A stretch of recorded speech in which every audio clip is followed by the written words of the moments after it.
present. Okay, and how about Ed LaTurco? He is not. He's not going to be able to come? I guess not. He was waiting for it. Oh, okay. All right, so Ed LaTurco is absent. Associate Commissioner Sadie Backstrom. Not here either. She seems to be absent. Did you hear from her by any chance? Okay. All right.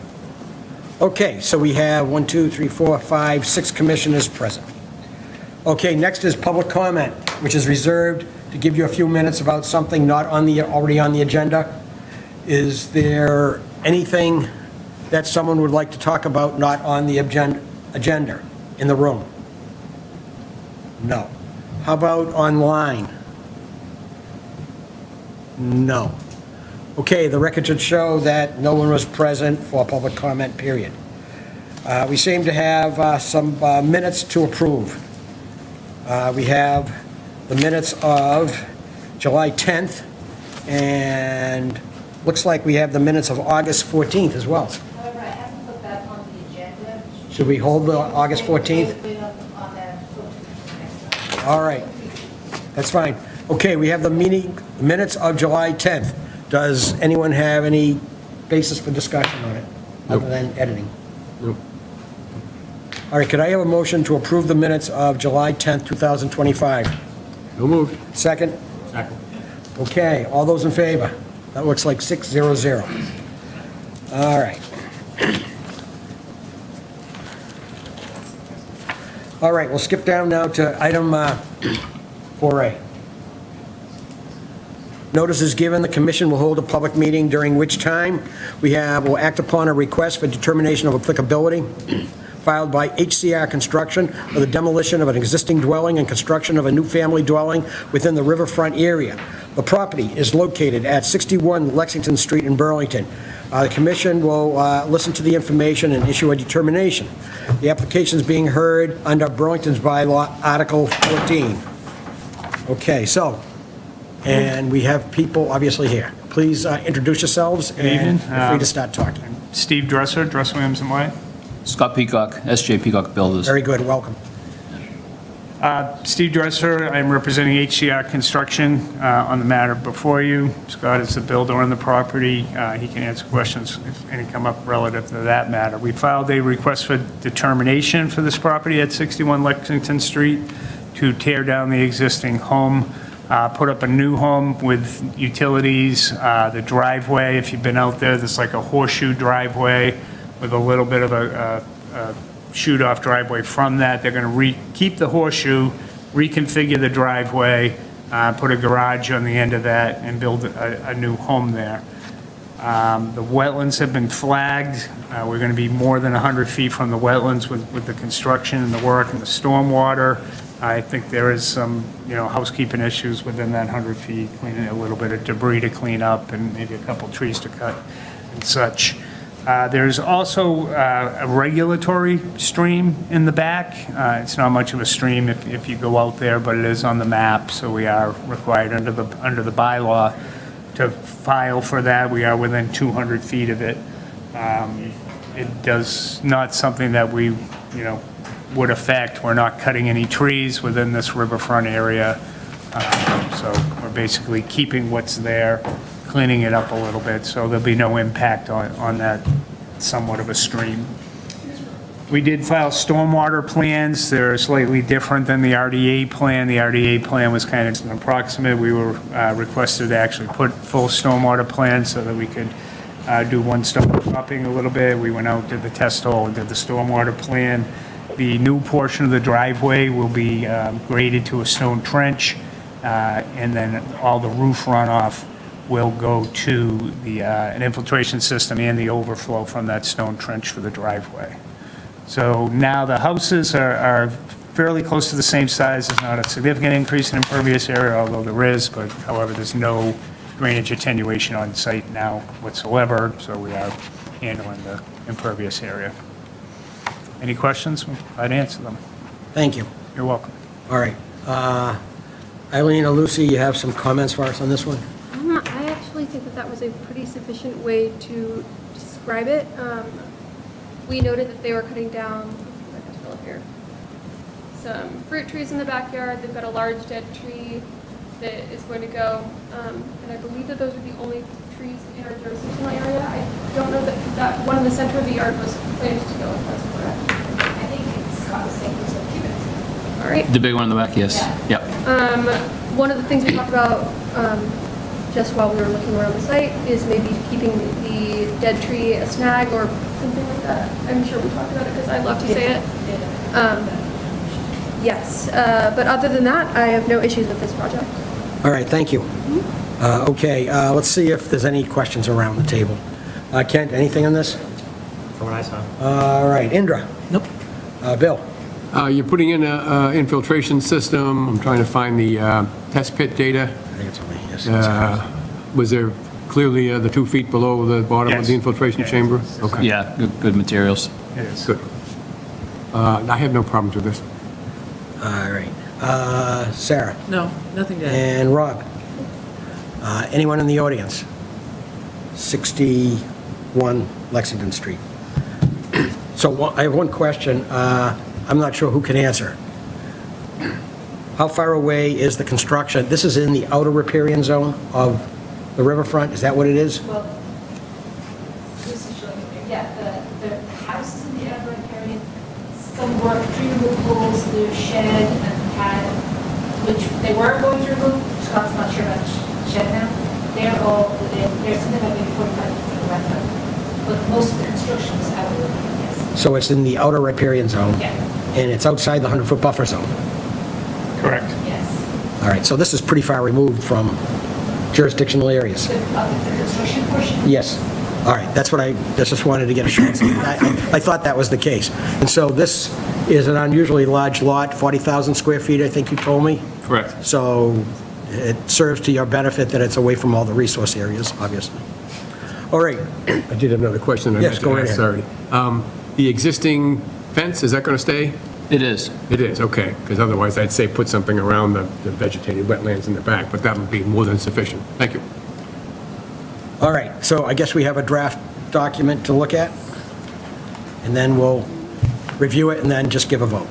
Okay. I think Bruce just added a couple of notes to what we had said that to earlier. Sure.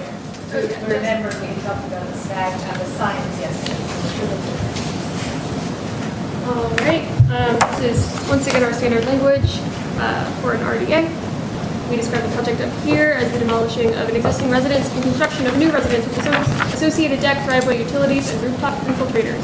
4 trees, 1 dead maple, 1 dead fruit tree, and 2 live fruit trees are proposed for removal in the rear of the yard. I think this is where we would put something about leaving one of the stack.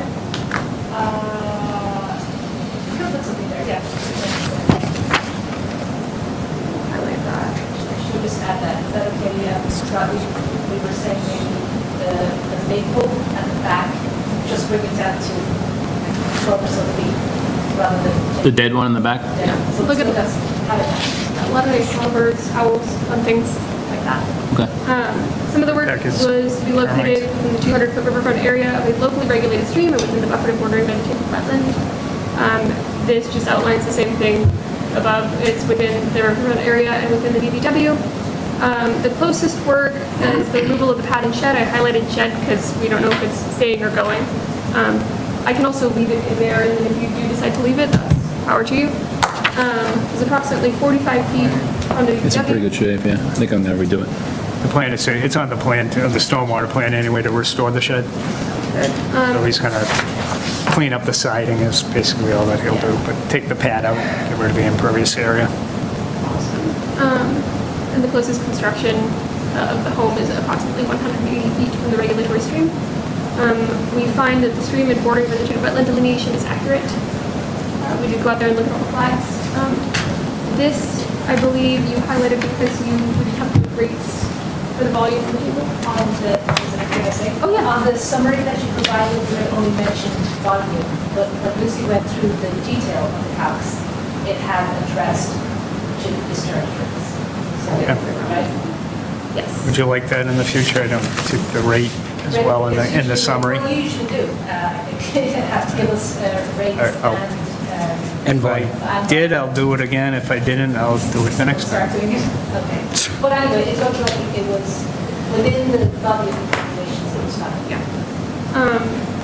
This details that the new house would have a total increase of impervious area of about 2.5% over existing, 2.5% of the lot over existing conditions. There's going to be a field of 10 ADS storm chambers with a total of 508 cubic feet of storage, in addition to the driveway, which has 165. This just says that the commission, after we discuss this, may vote to issue a negative determination. This is a permit just for this work. Prior to beginning any construction, please your erosion conditions and have us check them out. This details, I think this is a point of discussion, 2 small native trees to be planted on the site, the location to be determined in consultation with staff. Should I keep reading or should we start? This was just our proposal. They had not put any trees on it, we just thought it's big lot, we could suggest. Yep. just- Plenty of room for it, yeah. There's plenty of room for it. It's fine. Okay. All right. Here I made a note about demarcation signs. When we were on site yesterday, we talked about having some no dumping signs, because right now the neighbors to the rear appear to be putting some into the side. Oh, that's true. Some lawn debris out there. I think the side was actually on her property though, right? It's That true, was- yeah. We're gonna have to send a I second. can't put signs on her property, but I can No. certainly put them on mine. Yeah, but definitely facing the rear. Yep. Yeah, but what each side. Guys, don't want- If you put Yep. in your- So the next owner, Yeah. no, So yeah. the only kind of on your property. Yep. Thank you. All construction and demo materials and excavated soil should be disposed of off-site in a legal manner.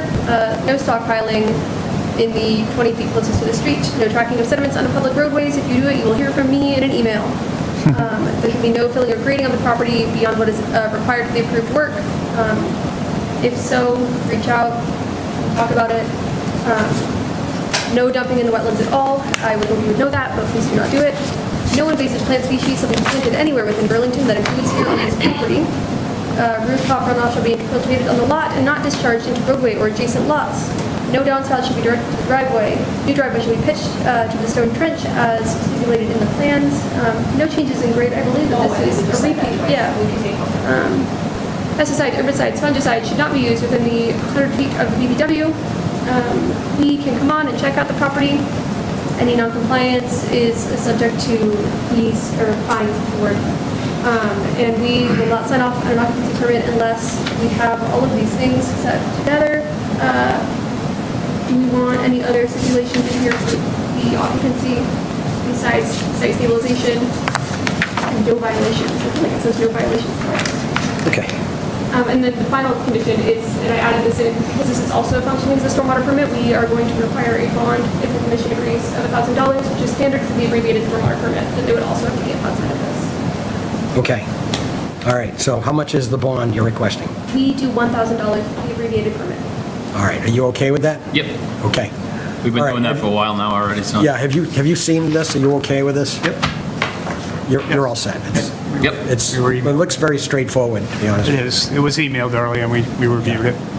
All right, does the commission have any changes at all? They interested in edits to it?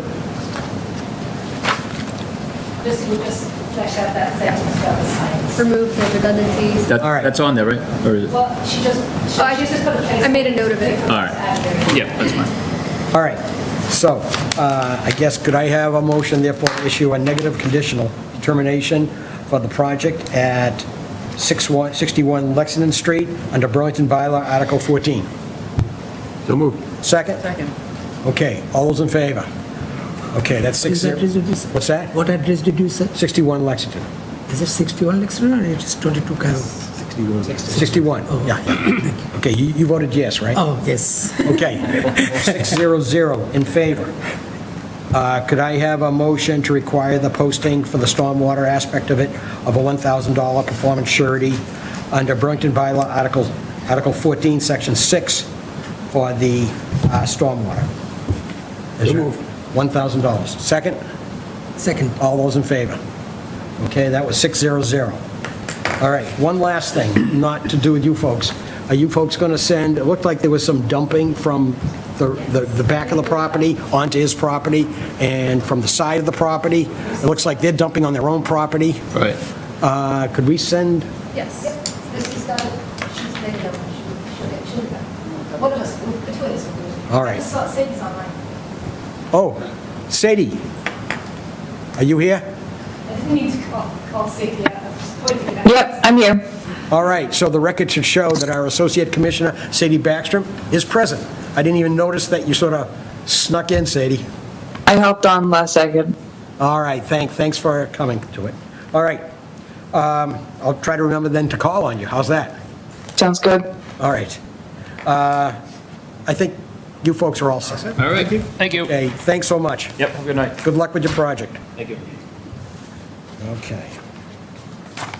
Okay, now we're skipped down to item 4B. Okay.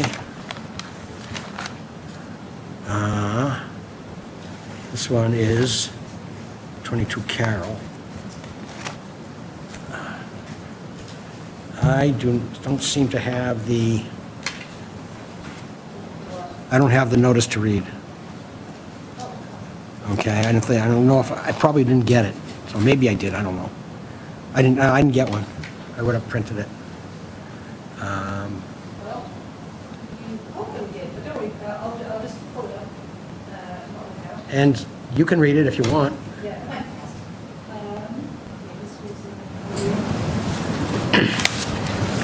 I didn't notice that is not in my packet here. Okay, well, maybe we just somehow. Maybe, that's all right. Do you want me to share it or can I just read it? You can just read it, All right. please. Glasses on, glasses on. I don't know which one to do. Notice here, by given the commission will hold a public meeting in the main room, Thursday, September 11th, 6 p.m., will be accessible via WebEx. At this meeting, the commission will act upon a request for determination of applicability filed by Felix Ramos for construction of residential addition within the riverfront area of 22 Carroll Avenue, Burlington, and thereafter issue determination of applicability. The application is being heard pursuant to MPL Chapter 1 Wetlands Protection Act and Burlington Bylaw Article 14. All right, thank you. Okay, so is someone here for 22 Carroll? Yes, I am on the Zoom call. All right, so please introduce yourself, and Hello. you're welcome to, state the summary of your project. Perfect. Thank you so much. Good evening, Council. My name is Arzana Lopez. I'm here on behalf of the property owner, Mr. Goff, regarding the 22 Carroll Avenue. We submitted a request for determination under the Massachusetts Wet Law Protection for the modest two-story, 25-foot residential addition. The project is designed within an existing developed lawn area. We are seeking confirmation that the proposed work does not fall within the Wetland Protection Act. We are providing supporting plans, maps, and site details. I'll be happy to answer any questions or concerns you may have. There is some issues about the shed. The shed will be demolished and taken out of the area, as well as we are 92 feet away from the riverfront area. All right, good, thank you. Eileen or Lucy, did you have some comments for us on this one? What we do, I couldn't quite hear all of what Charlie was saying, but we had asked a couple of times for some more information and for a plot plan that actually shows the addition. They had not given that to us or to the building department as yet. She was saying something about this not being within the wetlands area. It is within the 200-foot riverfront of the stream that you see on the what Lucy is showing. That's actually a perennial stream. When we went on site, it's been very dry, as you know, we're back in the drought again, so the actual standing water isn't being visible quite as close as that, but it is a wetland pretty close to the edge of the property. So we just wanted some more, felt there was a lack of information here. We didn't know what was happening in the shed. Our study has just now said that it's being demolished, and we're not sure what's happening with stormwater on the site where they're putting it, whether there's a plan for that. So we had questions. Yeah, so for the commission's benefit, my reading is that the information is somewhat incomplete. Yeah, so I submitted a plot plan that shows the addition. Maybe it's been submitted a little later, but we did have an outline of where the addition is going. The addition is basically going where the shed is located. So basically on that right side point of the shed is basically how far we're going off from the house. But if there is information that is required or needed, we will submit that. I thought we did on our behalf, but if we are still lacking some information, we can definitely provide that in a better, clearer form. I haven't seen a plot plan. We have seen the architectural plans, but that's not the same as the plot plan. The plot plan that is uploaded is an old one that shows, It's a 1998 version. right, it doesn't show the, Yes. Oh, the In plot other plan that was words, submitted, okay. This application is incomplete because it doesn't show what you're proposing, and it creates kind of a problem for us to approve it based on verbal description. Okay. So that's the issue. We don't, you have to have a plan that shows what you're proposing, and also what you're proposing for the addition with respect to handling stormwater, which is required by law and by the state performance standards. So, And the plot plan that was updated is currently out of date. That's what we're ending up here. And you guys would want a new plot plan to be created for this site. your sound is really kind of weird. I couldn't quite hear what you said. Did anybody else hear that? I couldn't understand. Yeah, same thing. I think they're saying basically the plot plan they have is old. They're trying to understand basically what needs to, like, do you need a new plot plan to be provided? I think that's what I heard. Okay, that can be provided. That's what he thought you said. Yes, we need a plot plan that actually shows the addition on it with respect to the stream of the edge of the property. Okay. Yeah, so, I mean, we have two options here. One is, we could deny it for insufficient information, and then when you have it together, you could refile, or we can extend some courtesy here and just continue this, and when you have information that reflects what is needed, then we can put you on the agenda. That would be wonderful, if that's a possibility. I would be that, just continuing it, give them a little chance to, well, they haven't been very responsive, but now she knows that to give them a chance to get us what they need, now that they understand. Yeah, before you start having things done on the plan, it would be good if you talk to our staff ahead of time, so you only have to do it once, and you submit the needed information. Okay, Okay, so absolutely.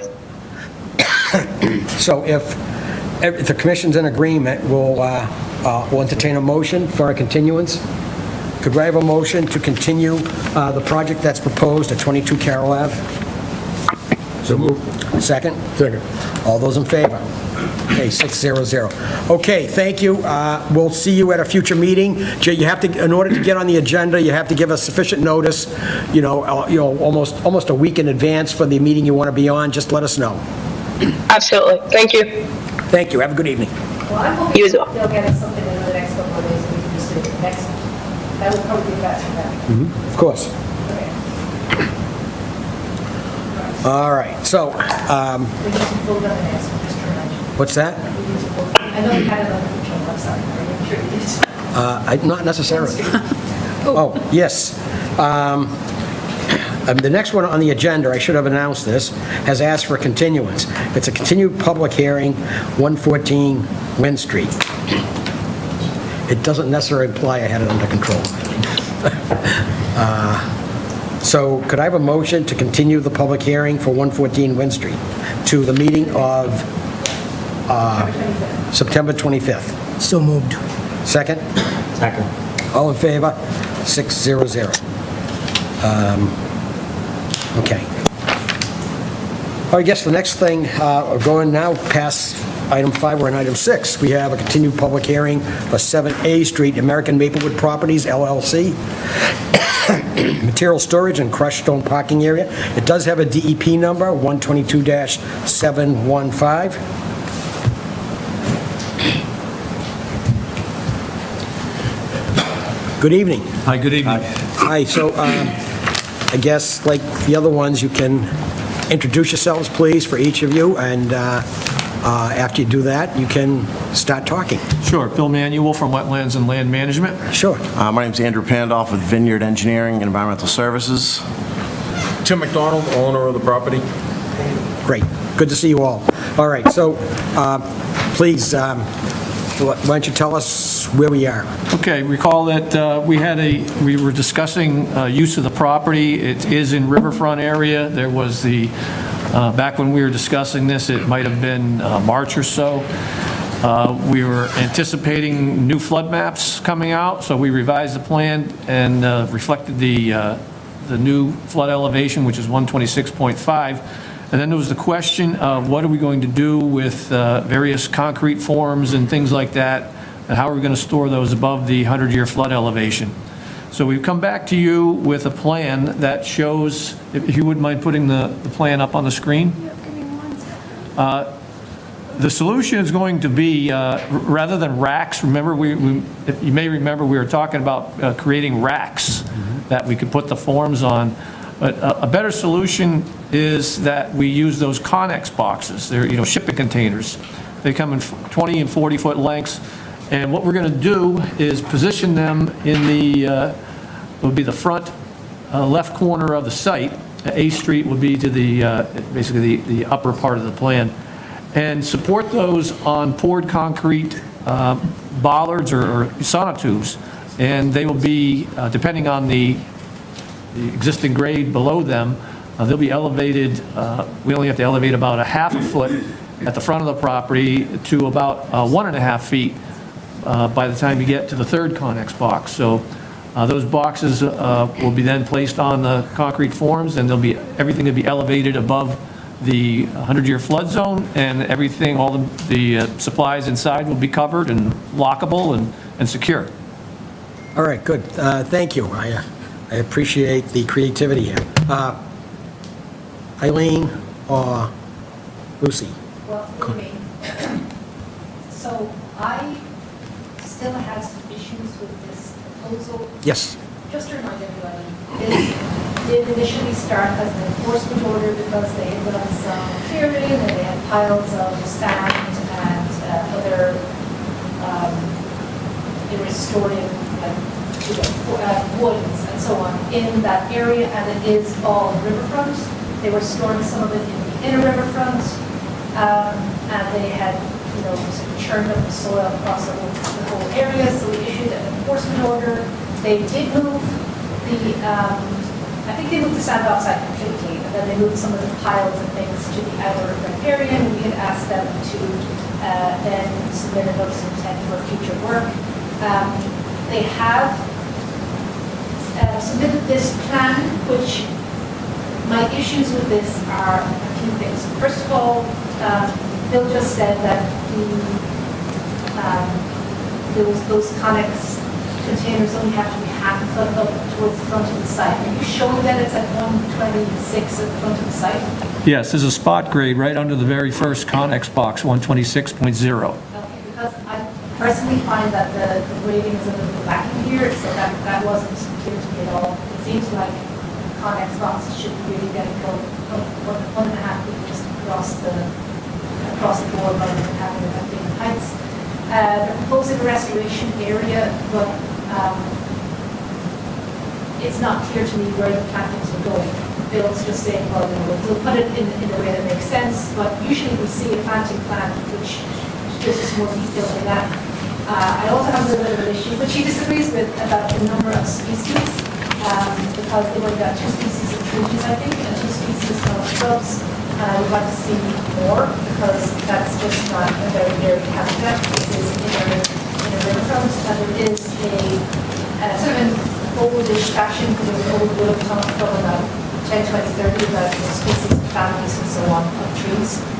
This just isn't a very big variety. Gravel. Gravel, yes.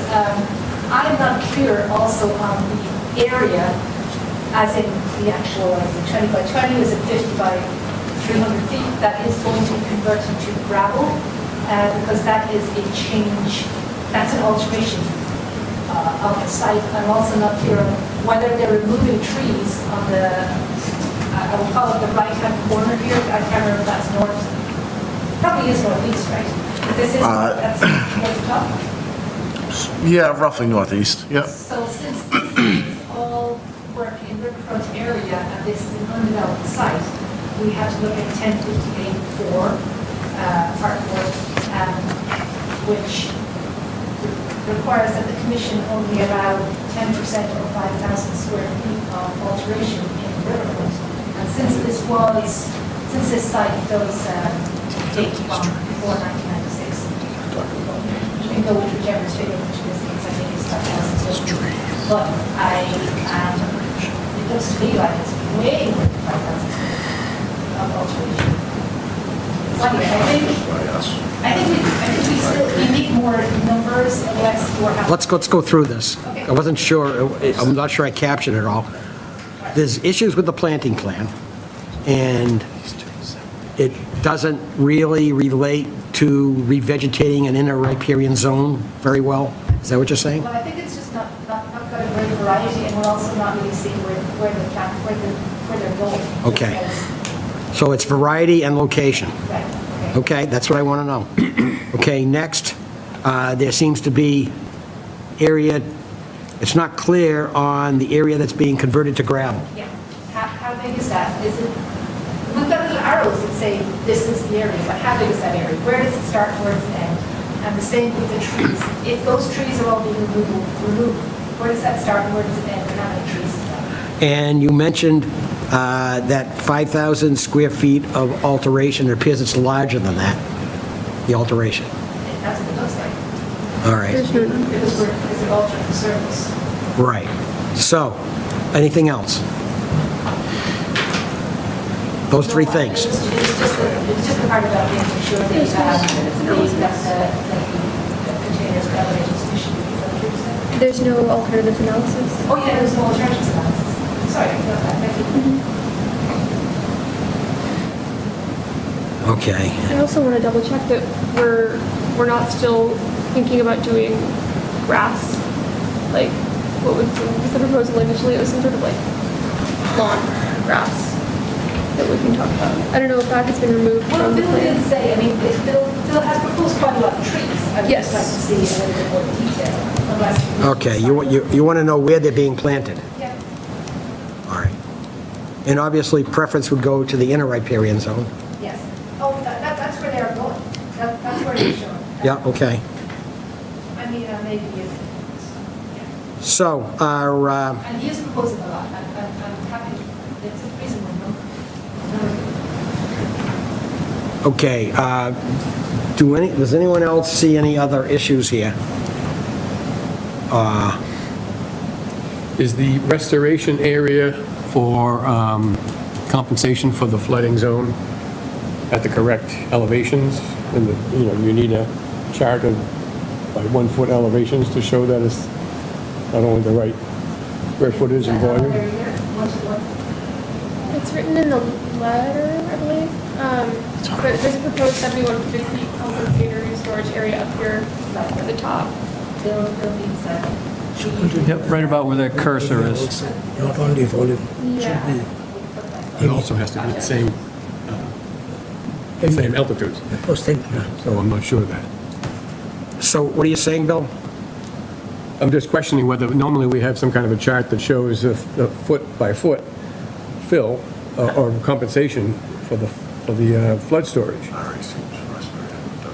Not just a volume statement like that.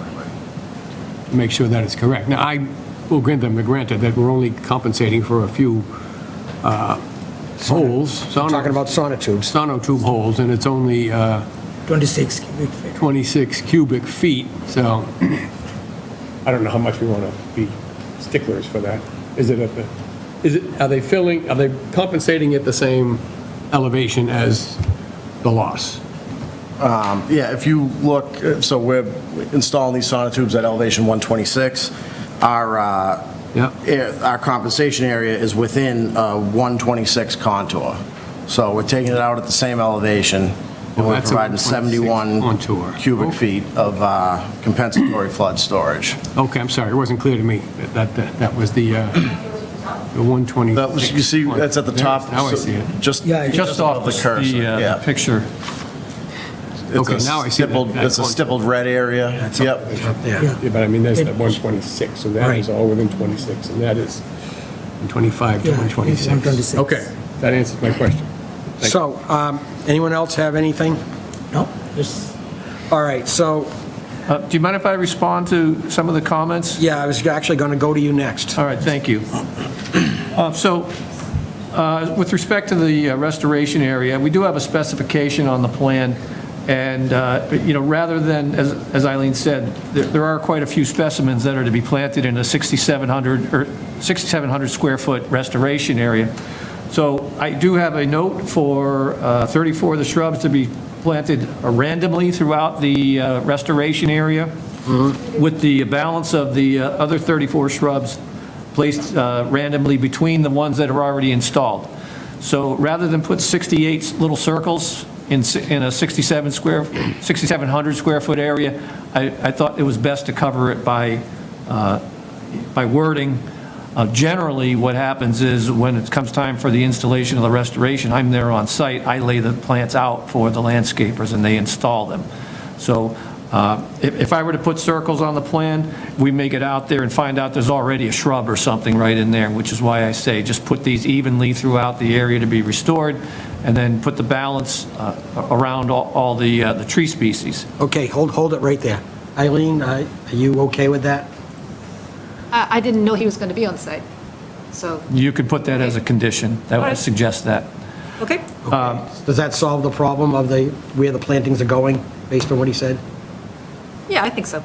Okay, let's move on. Again, there's only 6,700 square feet. I do have 4 different species, and plus a conservation mix, which is a seed mix of about 15 other species.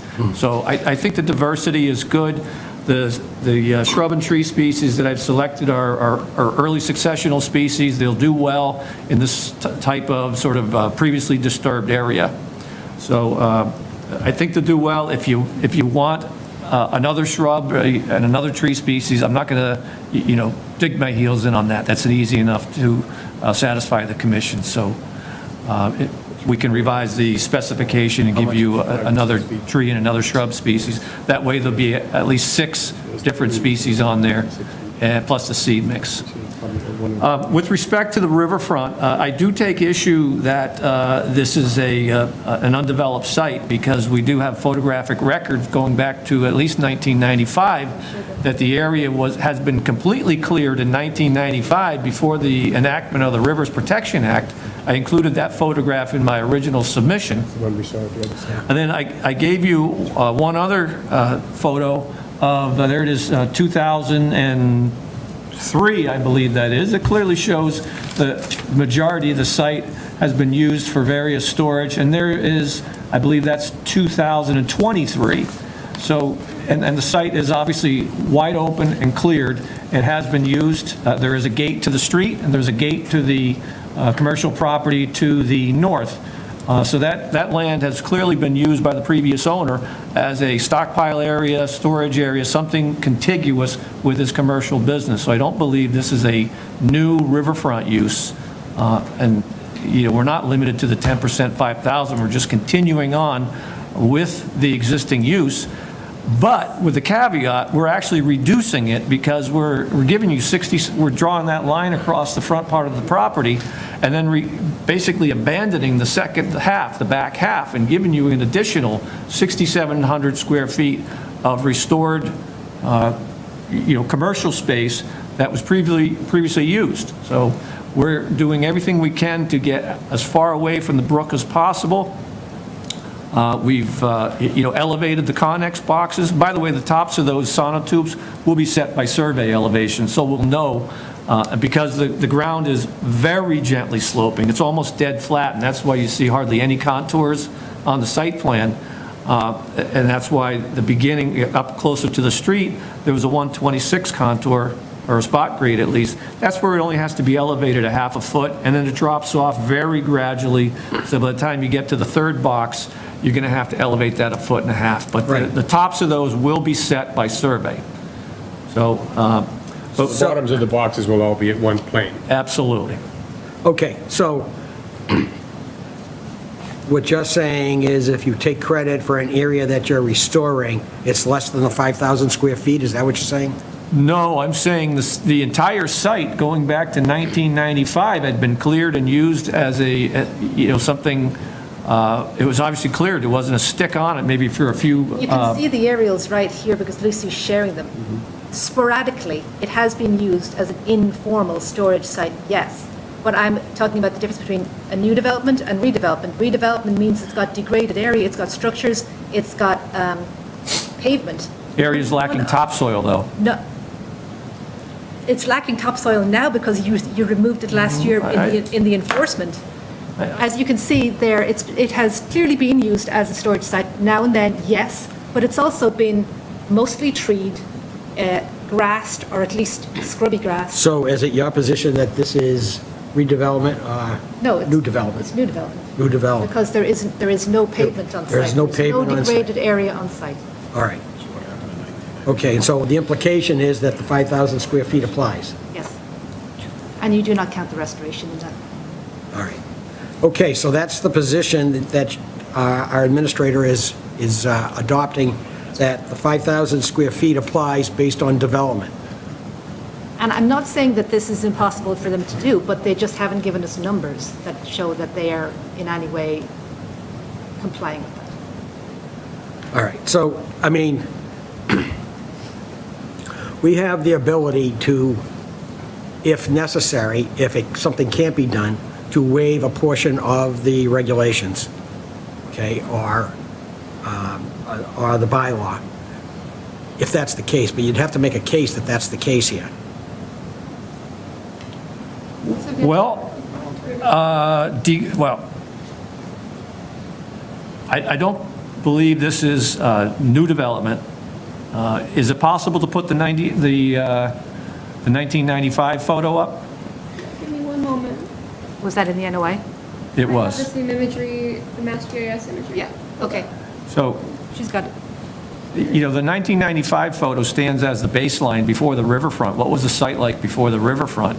And, you don't have to have continual use consistently to have a degraded area or say there was usage. There was obviously What's the usage, definition of degraded? lack of topsoil. This is not a lack of topsoil. You can't say that that's a lack of topsoil from a black and white picture. Yeah, I would really push back on that, just given the fact that not being on the ground and using this very fuzzy aerial imagery, it's really impossible to tell what the ground cover is. And then go to the 2003 photo. Yeah, which would be after 96. And then if we're pointing to significant years, we can also point out to the completely revegetated times in 2015 and 2017.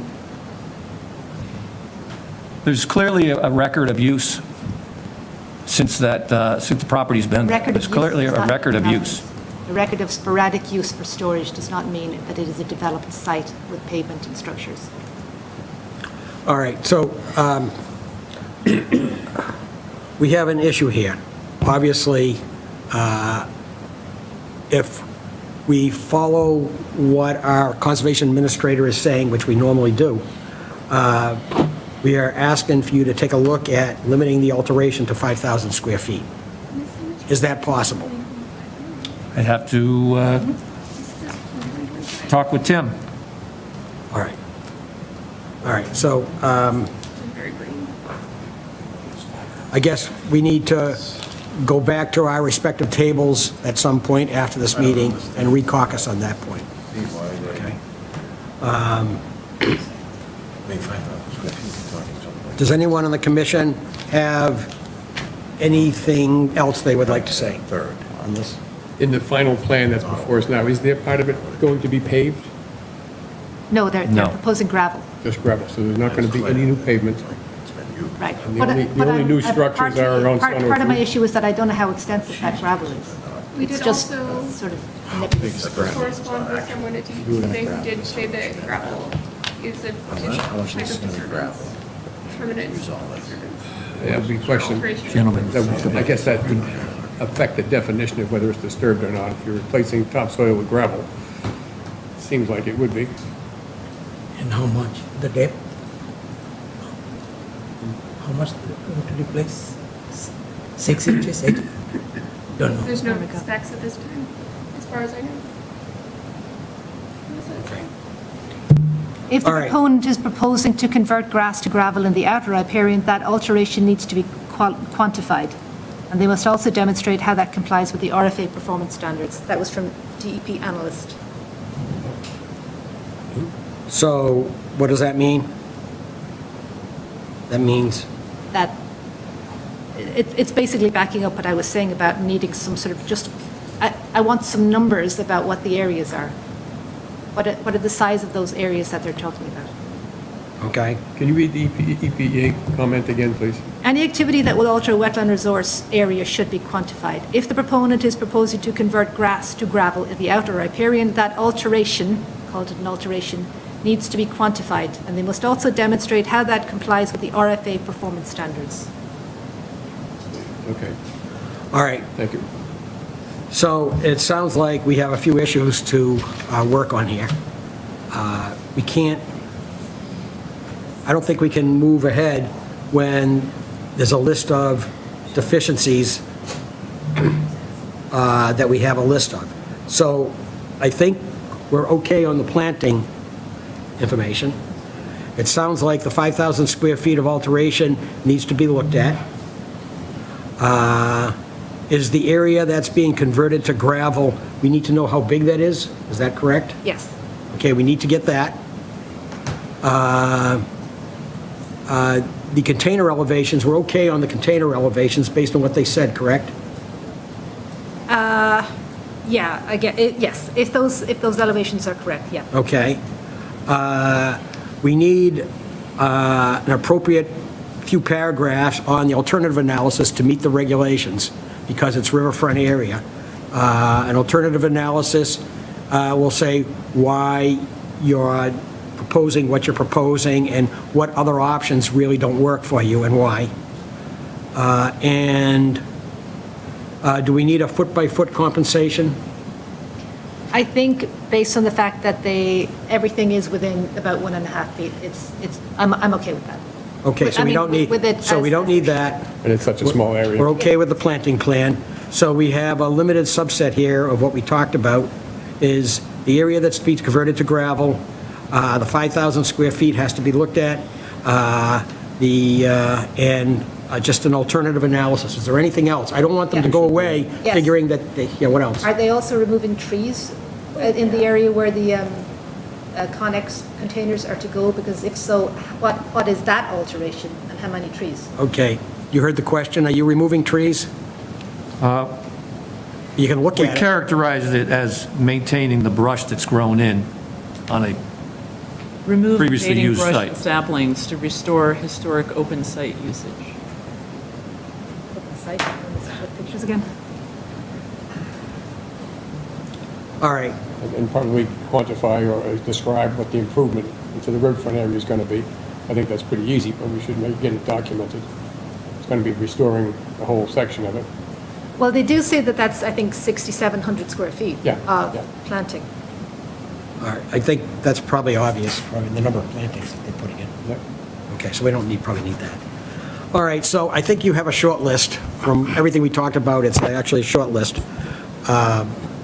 And I guess if you're agreeable, we'll continue. Yes, please. All right. Is there anyone else in the audience who wants to comment on this? It is a public hearing. Could I have a motion to continue the 7A hearing for 7A Street project with American Maplewood Properties for DEP file number 122-715 to our meeting of September 25th? So moved. Second? Second. All in favor?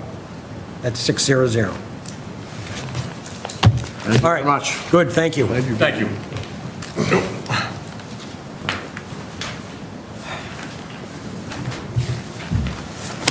There's a lot of variability. But look at this. It looks like a golf course. All right, next. We have a continued public hearing, 11 Lexington Street. It's to demolish a dwelling and construct a new dwelling.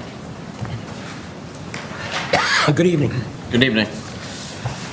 My name is Jonathan Langone. I'm the property owner for 11 Lexington Street. We are here tonight to discuss some of the changes we had made from the previous meeting and to go over the new construction dwelling that we had proposed.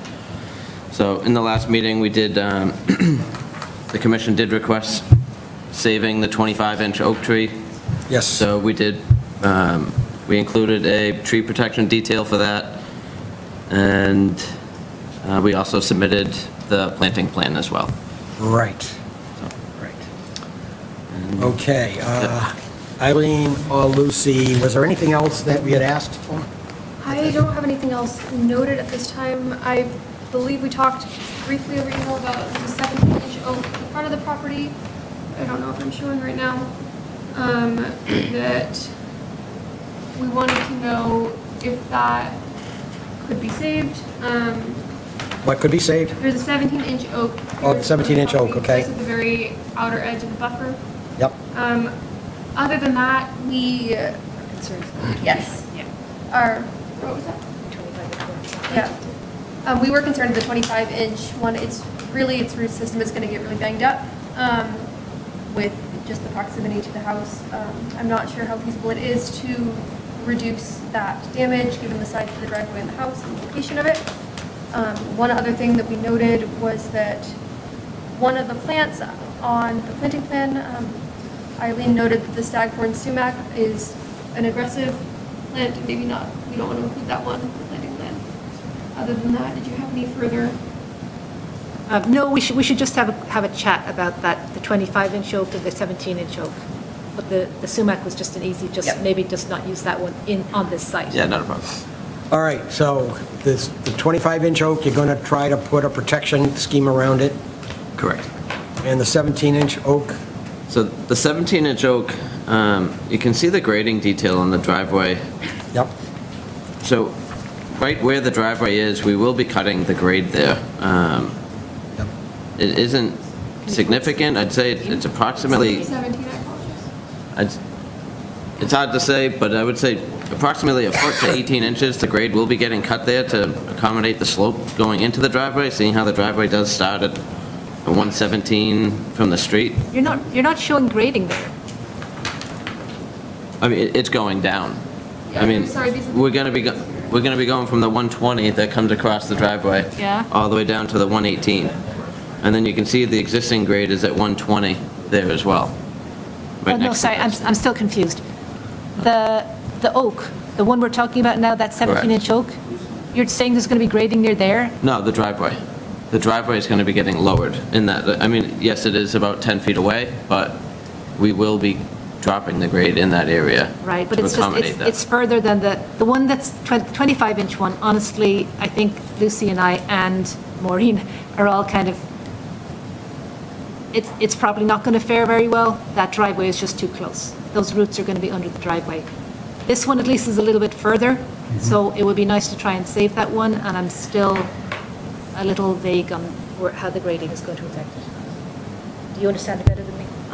well, there's two oaks I see there, right in that front area. Which one are we talking about? 17. Well, the larger They're one. both 17-inch. The one that's further from the driveway. One that's further away, Yep. Where's the two that are 17? right here. This is 17. That's 17 also, I can't really make that out here, okay. So, That's a 17, okay. can the 17-inch oak that's further away, do you think you can save it? I mean, during the construction, we can definitely save it. I just don't know how it's gonna fare with the root system after. I mean, we are cutting, when we do the driveway prep, we will be cutting out those roots.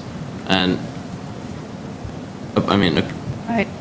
at the request of the commission, we kept the 25-inch oak as well, but, I Right. mean, we will be doing the same thing to prep for the driveway, and I can't, How far down do you dig to?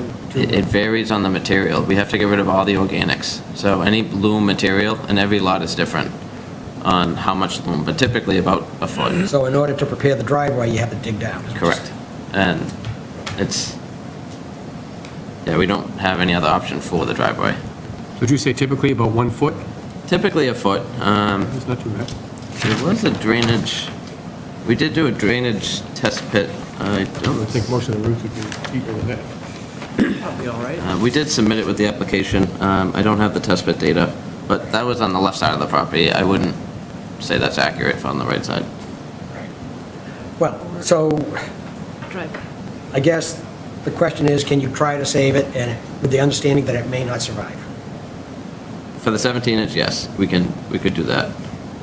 We can definitely try to save All right, it. is the commission okay with that? Yes. Eileen? Yeah, are you saying as well as the 25, or are we kind of giving up the 25 now? Not giving up. I was gonna ask if we could swap It's a, 17 to, That I was mean, kind of what we were I understand going for. that 17 25 is a nice, healthy tree, but Healthy tree. Yeah. it is very close to that driveway, and I mean, as Maureen has stated from North Environmental, yeah, there's, Those roots do it's exist. very it's close like proximity. 5 feet away from the Yeah. driveway. 17, this one is So, also. It's got a, 180 that's a 25. undisturbed. Right. That then. Who knows? Well, because we know the roots extend So close, it was likely over to the be driveway. disturbed. This one, they Some. think they would save, so he would rather not do that one and do this. Well, I mean, they can always. since you're only digging down a foot, I guess we can see what happens. I mean, if it dies, then you cut it down. well, It's it won't definitely going to die. die if you cut it down. It won't die on my, when I own it, I would say, because it would take longer It than might that take a for while, me. yeah. And I What wouldn't he's saying say, is, it may die well after he sells it. yes. A good And- faith effort is still, you know, Okay, well, appreciated. let's put that in the conditions then for both. We do not see all that many really healthy large trees. Usually there's some defect. So seeing a healthy tree that's a 25-inch oak, it's really a shame to cut it down. It's been around for, what, a couple hundred years. Yeah, no, I understand. I mean, I'm not, again, I don't typically like to cut every single tree down, but All right. when I know what we're gonna be doing to the root system, I definitely Understood. Well, like. hopefully, going down a foot will not totally disrupt the root system because a tree that big goes down pretty far. The root system. Well, my only other issue with this whole plan was just that they are proposing to put in quite a few trees and shrubs, but they're all in kind of in one area, and I'd love to see one or two dotted around the property a bit more. Like closer, they're all, you know, either in the 20-foot notice, sorry, Maureen's coming up to answer. Thank you. So when I prepared the planting plan for the commission, my thought was, let's restore the 20-foot no disturb. Right. Because a portion of that area right now is maintained as lawn. Then we can also increase the shading around the wetland, and I just thought that was a better idea. Okay, what's the commission think about that? I like it. Anyone else? I guess people are nodding their heads on what you just said. Okay. Oh, sure, I can. Okay. Okay, so where are we for this application? Do we need anything more?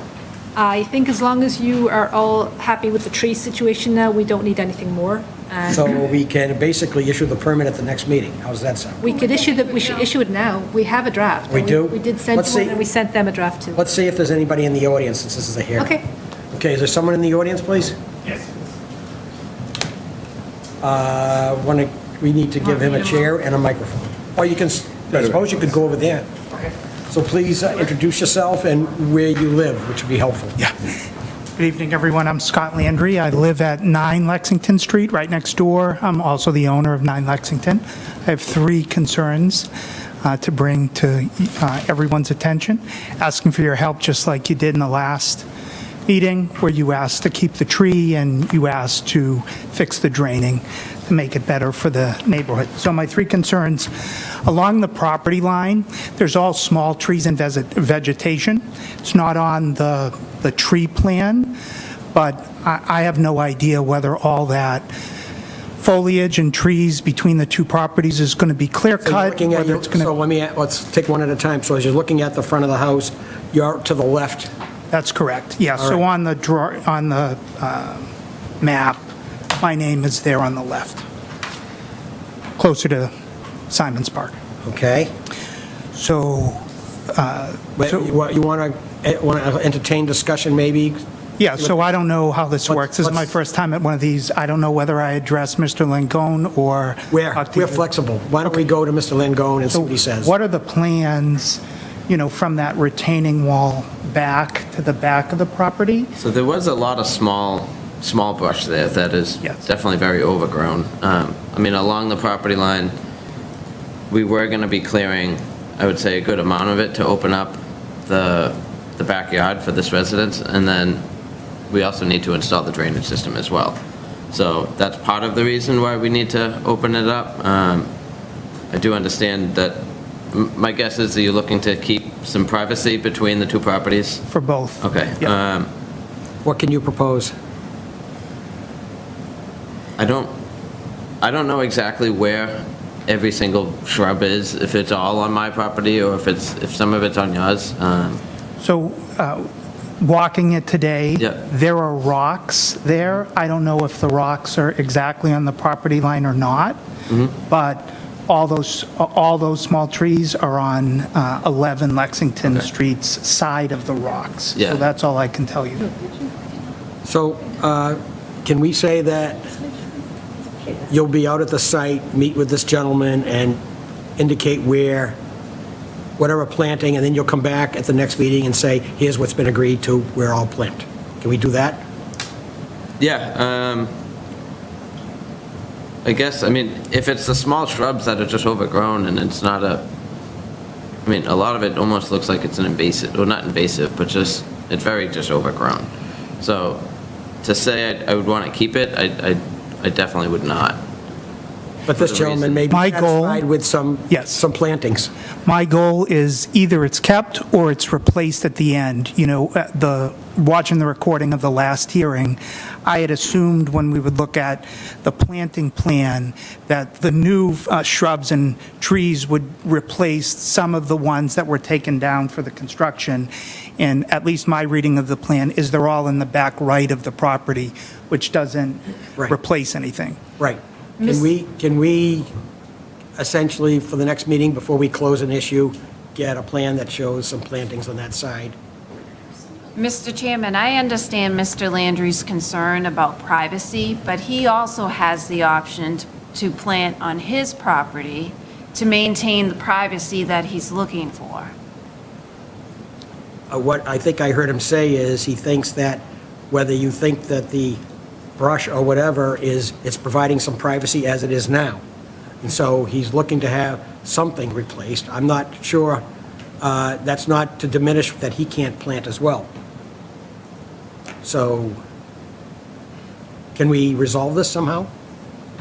Would the commission be open to relocating some of the hardwood trees along the property line? And would that suffice as well? Do you mean some of the ones that are in the back 20 feet? Yes. Yes. Yes. That would, that's, I said. that was one of the two outcomes that I was hoping for. Either we keep the current or we, in the planting plan, replace it. Yeah. Yeah. That would be okay with me, a couple of them to be moved, maybe like 3 or 4 of them along the property. Eileen, are you okay with that? Oh, yeah, that's kind of what I was saying. I would like to see a little bit more of some of those trees moved Okay, so- across the property. But Right. if he's just moving, when you say hardwoods, do you mean like the bigger trees rather than, maybe some of the shrubs would be easier. Would that make more sense? Well, for the trees, Mr. Landry, just so you know, the proposal is 4 of the trees 8 to 10 feet, the other 4 trees 4 to 6 feet. So if you would prefer the larger trees along the property line, it sounds like my client is happy to accommodate that.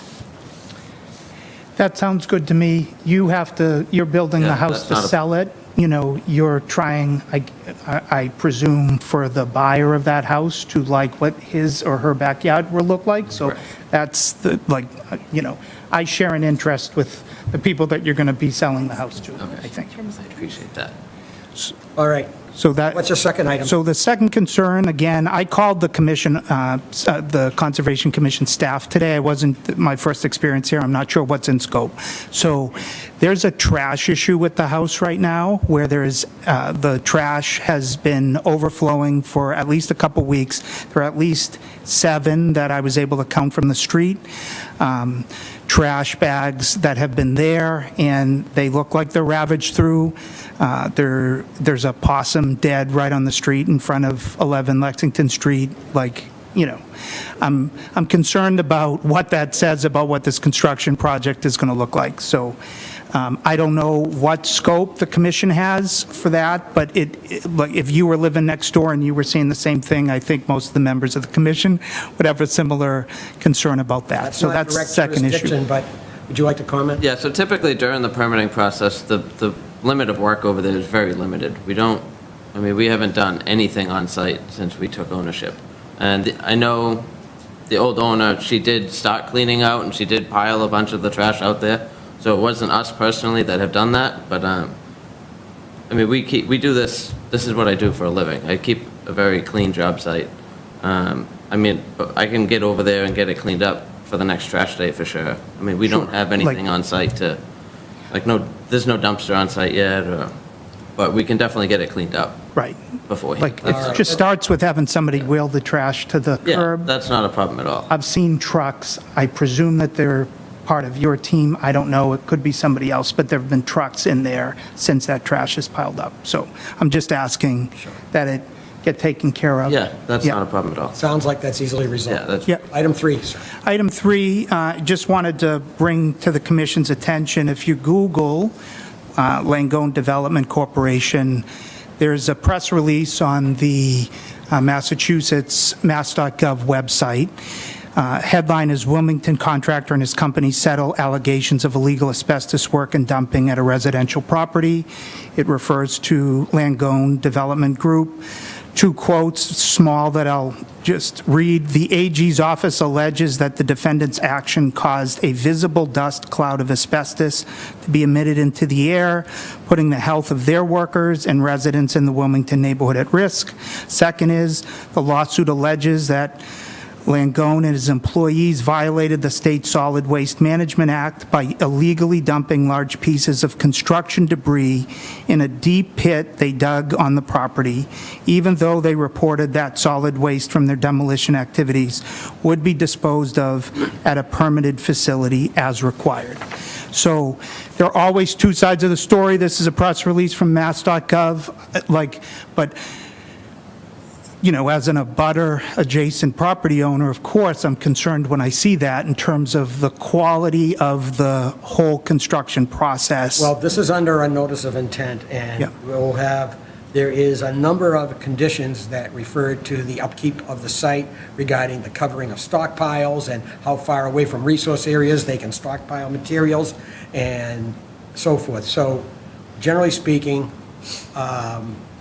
we have conditions that require them to properly handle waste materials, get receipts for where they end up, and so forth. So let me see if anyone else has anything. Anyone else want to comment on this? Certainly a legitimate concern. Yeah, Eileen? Any comment? All right. So, I understand that the issue with respect to asbestos is disturbing. I also understand, though, that it's not this particular site. Right. Do you expect to? Yeah, the test has already been done. There's no asbestos on it. There's no asbestos on this site. I have a So that's report from an important. evaluator to prove that. Mr. Chairman, what happens in Wilmington is in the Burlington Conservation Commission's concern. And as Mr. I'm very much Landry, aware of that. and as Mr. Landry said, there's 2 sides to every story. Mr. Langone has been in front of this commission in this town for at least a decade, if not longer. He does quality work. He permits jobs that he's supposed to permit. For instance, this wetland resource area wasn't even shown on the town maps, but he took the initiative to come in front of the commission and file the appropriate permits in front of you. He's a quality builder. So all I was asking for, Mr. Chairman, is knowing that that's a press, I'm just reading from a press release. You were the abutter. I'm thinking you would feel the same way that I do. You would want to bring it up. I have no idea. First of all, you what are authority entitled to you have. bring up whatever you want, because Yes. this is a public comment period. Yep. It's not directly related to this particular project, but I can say, notwithstanding Maureen's very vigorous defense of her client, which I appreciate. Yes. I will say that we have had Mr. Langone here on a number of projects, and they have been successfully permitted, and we have issued certificates of compliance, which means they have to comply with all the regulations, Yes. the permit conditions. Yep. So our experience has been that at least I'm not aware of anything where we have been unsatisfied with the conduct of the construction as well as the end product. That's good to hear. All I was asking is bringing it to the commission's attention, that you would use whatever authority that you have with just the common sense protections to just make sure, given that this was a settled issue within the last decade, that you would get any promises or requirements from Mr. Langone and his company as possible. Just like, Well, so that's it. You're welcome to look at the draft documents that are developed for the permit conditions, and you will see that it's not 5, 10, 15, or 20. It's more usually like 50, 60, 70 permit conditions, and they address a lot of the issues that have to do with how the project is conducted and what information has to be submitted. So Thank you. You're welcome to look at that as well, of course. Thank you. That's all I had. Yeah. So that's with the chair. A lot of times during these projects, you can always reach out and contact staff if you have any questions. You know, conservation, Board of Health, planning, they all have staff that a lot of times if projects are going on, Yep. they're happy to take questions. They do site visits, Yep. follow up. They're in Burlington. Yeah. Now, it's also, I should point out, it's not necessarily to be the case with Mr. Langone specific to this, but there are times when we have neighbors who call our staff and say, by the way, that house that's being constructed next to me, XYZ is going on, okay? And if it's something that's significant to our wetlands protection mission and so forth, Sure. our staff will go out and take a look. Thanks. And my goal in this process is to just make sure, I'm not surprised at all that that house is going to be torn down and rebuilt. I figured it when I bought the house. I just want I'm just hoping that the commission can use its authority to make sure that the process of building the demolition and the rebuilding of a new property is done according to the highest standards to protect everybody in the neighborhood and the town, the wetlands, all of that. Very good. Thank you very much for your comments. Thank you. Appreciate it. All right, is there anyone else who has comments for the property at 11 Lexington Street? Anyone in the audience? Online? Excuse me. Doesn't look like it. No. Okay, can I just raise a point? So we had drafted a decision for this, and the only real change we're talking about, I think, is maybe moving some of the trees. How would you feel about we'll go through the draft, and we could talk about moving, say, 3 of the trees to the side, if that's what we're going to do, and we can issue anyway without necessarily, so it's written in the words, even if it's not in the final plan. How would you feel about that? Rather than them coming back again. Right. Yeah. Right. Right. Just want to let the chair know I wasn't at the last meeting, but I did watch the video. Thank you. I was obviously wondering about that. Will there be language about the all right. 16-inch oak as well? So that same We hadn't put it in, but I think we can as we go along. tree detail, that little sketch of the fence for that one too? Well, I didn't like the way that, it looked in the picture like the fence was really close. We want something at the drip line, but I understand it's close to the driveway. It's impossible. You have a 25-inch How oak. about out to the driveway and then that determines the radius? Sorry, what? The closest point of approach to the driveway could determine the radius of the circle. Well, I think Maureen's point is It's more that like 5 feet. Right, it's just, it's practically over the driveway, is it? The canopy? 10 feet is still big. oh, yeah, I mean, it's a 25-inch oak. I mean, the drip line is pretty massive. Right. It's going to be under the driveway, for That's sure. right. As big as you can make it without running into the driveway. We can do that, Sure. absolutely. All right, sir, here is a draft of what we're looking at, if you want to.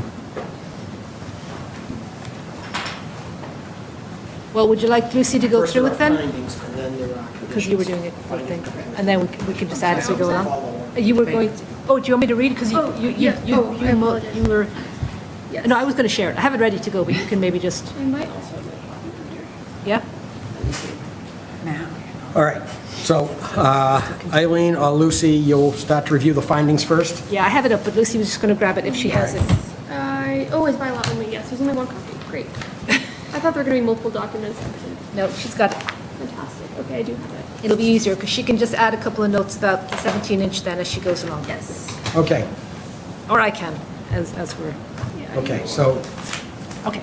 as you know, the bylaw decision talks about findings, and so we'll go over that first. Okay. Well, this is bylaw only, so we only have the one decision, so it's all jammed in together. It's bylaw only. Yes. Oh, okay, I forgot about that. Okay, so it's, All right. So one document only. Just going to which make is this bigger fantastic. while we're, The project is described as the demo of an existing single-family home, deck and driveway, and construction of a new single-family dwelling, walkway, deck, driveway, retaining and boulder walls, rooftop, and driveway infiltration, and associated grading and utilities. The applicant has proposed to remove 12 trees, we're going to change that to 11, and to plant 8 native trees and 8 native shrubs in the buffer zone. An additional 9 trees outside of the buffer zone are to be removed. The proposed work within the buffer zone proposed work is within the buffer zone to an isolated wetland. This just details the filing history. It was open last meeting, it's closing this meeting. It will be issued on Tuesday, the 16th. Here's the plan references. We go down a little further. This once again details that we are in the buffer zone to an isolated wetland, which is not regulated under the WPA, but it is regulated under our local bylaw, which is why we're here reading the bylaw only permit. The stormwater management, as we have detailed before, is going to be 2 fields of 2 chambers each, which is adequate to reduce or maintain the stormwater by rate and volume. As we do require, applicant is responsible for obtaining all applicable permits. Here's some information with some references. I don't think I've ever read these references. No. my wife would be calling. Here they are. oh, sorry, the references, okay. Yeah. You are going to need to install erosion controls before anything happens here. Let us know when they're in. We'll come check them out. Can we just reiterate that either straw wattles with a silt fence or compost tubes? Yes. We do want, if, What are you saying? The other. I'm sorry. Either straw wattles with silt fence or a compost tube by itself. Okay, all right. Correct? And that is especially true just given the sloping nature of this property. Can I comment on that real Yes. quick? Can we limit the silt fence to just around the wetland area? Because, well, I mean, just the sloped areas around the wetland, because to have a silt fence out front It's fairly is, flat otherwise on the front of the property. well, I don't think we necessarily need it in the front if there, that was a question about whether we're keeping the stone wall. You can also use compost tubes, but we were particularly concerned about that back area. So Yeah. yes, across the back, if you want us to make it just, So was that, Relatively across the was that back? an answer yes to what he asked? yes, Okay. basically was. thank you. Is there a slope to the neighboring property? No, it slopes to the wetland. Okay. Okay, It's fairly flat. Oh, no, he's going to have wattles, it's just the silt fence is extra. right. Silt fence is extra, okay. This is more details on follow the permit. You need to meet these conditions. If not, Yeah. things are terrible. Please do it. We know you will. The use of fertilizers, pesticides, herbicides, and other chemicals creates a potential adverse impact. So you may not use them within 100 feet of a resource area. I believe that will also occur in the conditions below. This says that, I don't know where we say the address in there. That we are voting to decide. No changes can be made to this project without formal approval by the commission or its delegates. This document shall be included in all construction contracts and subcontracts. This permit allows work within the 100-foot buffer zone to isolate wetlands. No other work within resource areas is permitted by this decision. We are adopting the findings made pursuant to the bylaw. The applicant, successors entitled, and project engineer shall be responsible for any damage to other properties as the result of this construction. We can probably skip. Yeah, I was gonna say, we're getting lost in this stuff. Well, you can summarize pre-construction conditions, because Jonathan knows generally. So Yeah, he does give him know a summary. these things. Yeah, let us know at least 2, but not more than 5 business days prior to commencement of any activity on site. Do we require that this gets recorded at the registry? Yes. So you will need to do that as well. Oh, and it does say that here. Prior to commencing any work, have all of your things flagged and your sediment barriers up. That is also consistent with what it says above. Wow, all of this is so repetitive. That's okay, you This can go is- down to it. Yeah, all of the things I'll need for the pre-con meeting. Erosion control conditions are also here. It says the same exact thing about sediment barriers with sediment barriers with silt fence. That's where you're going to just Or say the compost tube. silt fence along the back. I had put a note in there, plus along the frontage, but with a comment to ask, is that the little stone walls that are they remaining? Because if they are, then you may not need wattles at the frontage too. They will not. They will They're be, being removed? they'll be removed Oh, just okay. due to the fact that the two entrances. Okay, well, we'll leave. We will be removing the stone We'll leave the wall. requirement to have wattles at the front then, okay? Okay. Later, you cannot stockpile things within 20 feet of the street nor within 40 feet of the wetland. No dewatering is permitted with the site. If you're planning on doing that, reach out. Please sweep the streets. If you have not swept the streets, I will reach out to you and tell you to do that. No additional filling or grading is approved in this permit beyond what is in the plans. We also up there reserve the right to require additional erosion controls. Any sediment, debris, or other materials that go into the wetland shall be immediately removed by hand. Lawn clippings and other materials shall not be dumped in the wetlands forever and ever and ever. If there's any spillage of oil, fuel, or other pollutants in a volume of more than 5 gallons, please let us know and the Board of Health. And refueling operations shall be situated in the upland area at a horizontal distance greater than 50 feet from the isolated wetland. There shall be no more than 50 gallons of fuel or maintenance chemicals stored on site at any time. In the event of any hazardous substances, contaminated soils, fuel tanks, all these things, please stop work and let us know. This just says pesticides, herbicides, fungicides, and chemical fertilizers shall not be used within the buffer zone to the wetland. Also, this is true forever and ever and ever. Here, once again, specifies the rooftop runoff is going to the chambers and the driveway is going to the stone trenches. Here says that... Provide photographs. Yes, please. And that does say that there. Yep. A boulder demarcation wall should be installed 20 feet from the BBW line across the rear of the lot that is shown on the plan. The area behind the retaining wall shall be left as naturally vegetated and shall not be maintained as lawn or landscaped area. 2 signs shall be installed denoting that the area is a protected wetland. And that also shall be there forever and ever and ever. Removal of 12 trees, once again, that is now 11, is permitted. 10 other trees, I think it said 9 above. It did. Yeah. So That's a me mistake, sorry about that. Is it 9 or 10 outside the buffer? I just wanted to, it's okay, we'll fix it. Yeah, don't worry.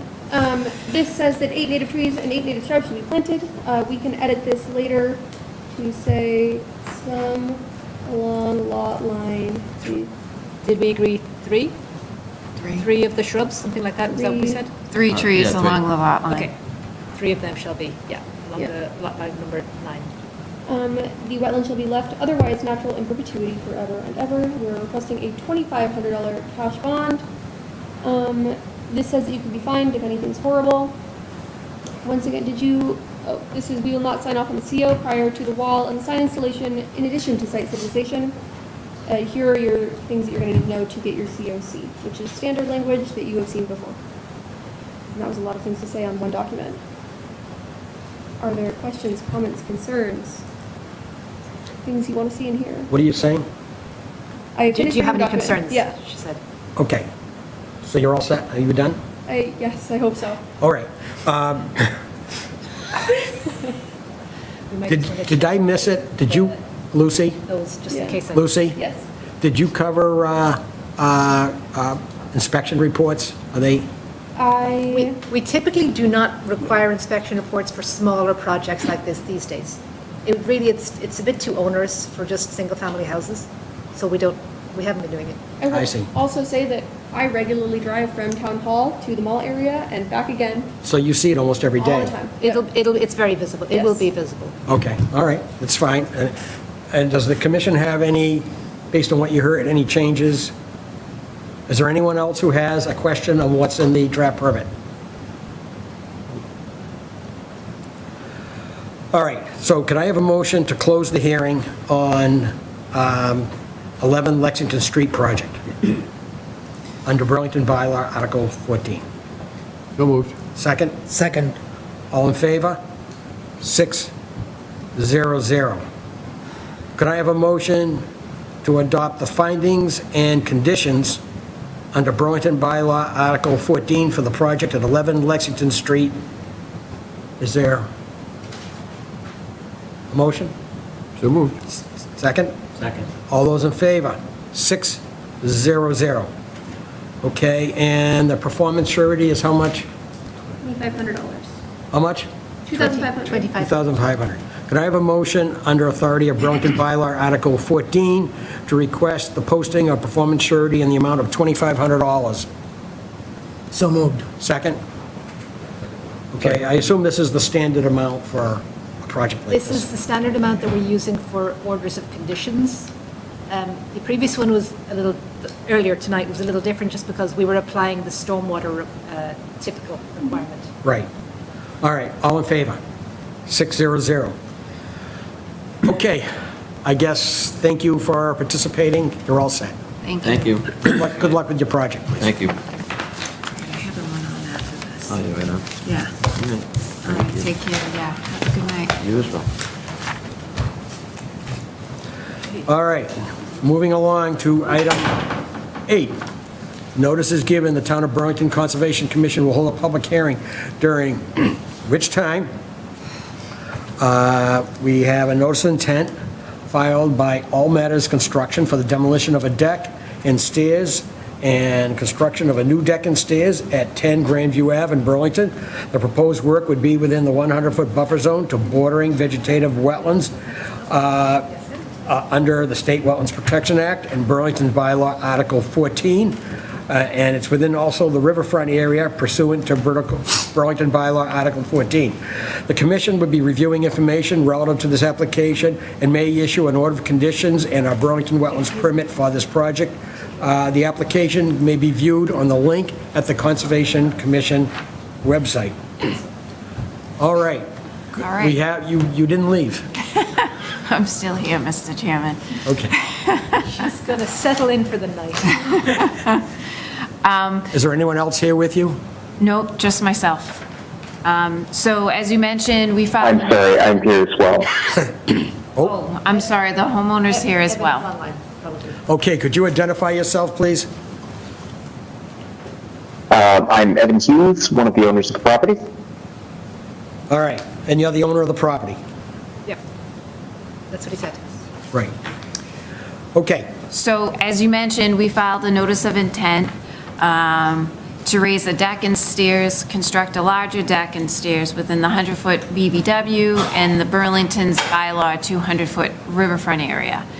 Most of the wetland is off the property, as well as the bylaw perennial stream.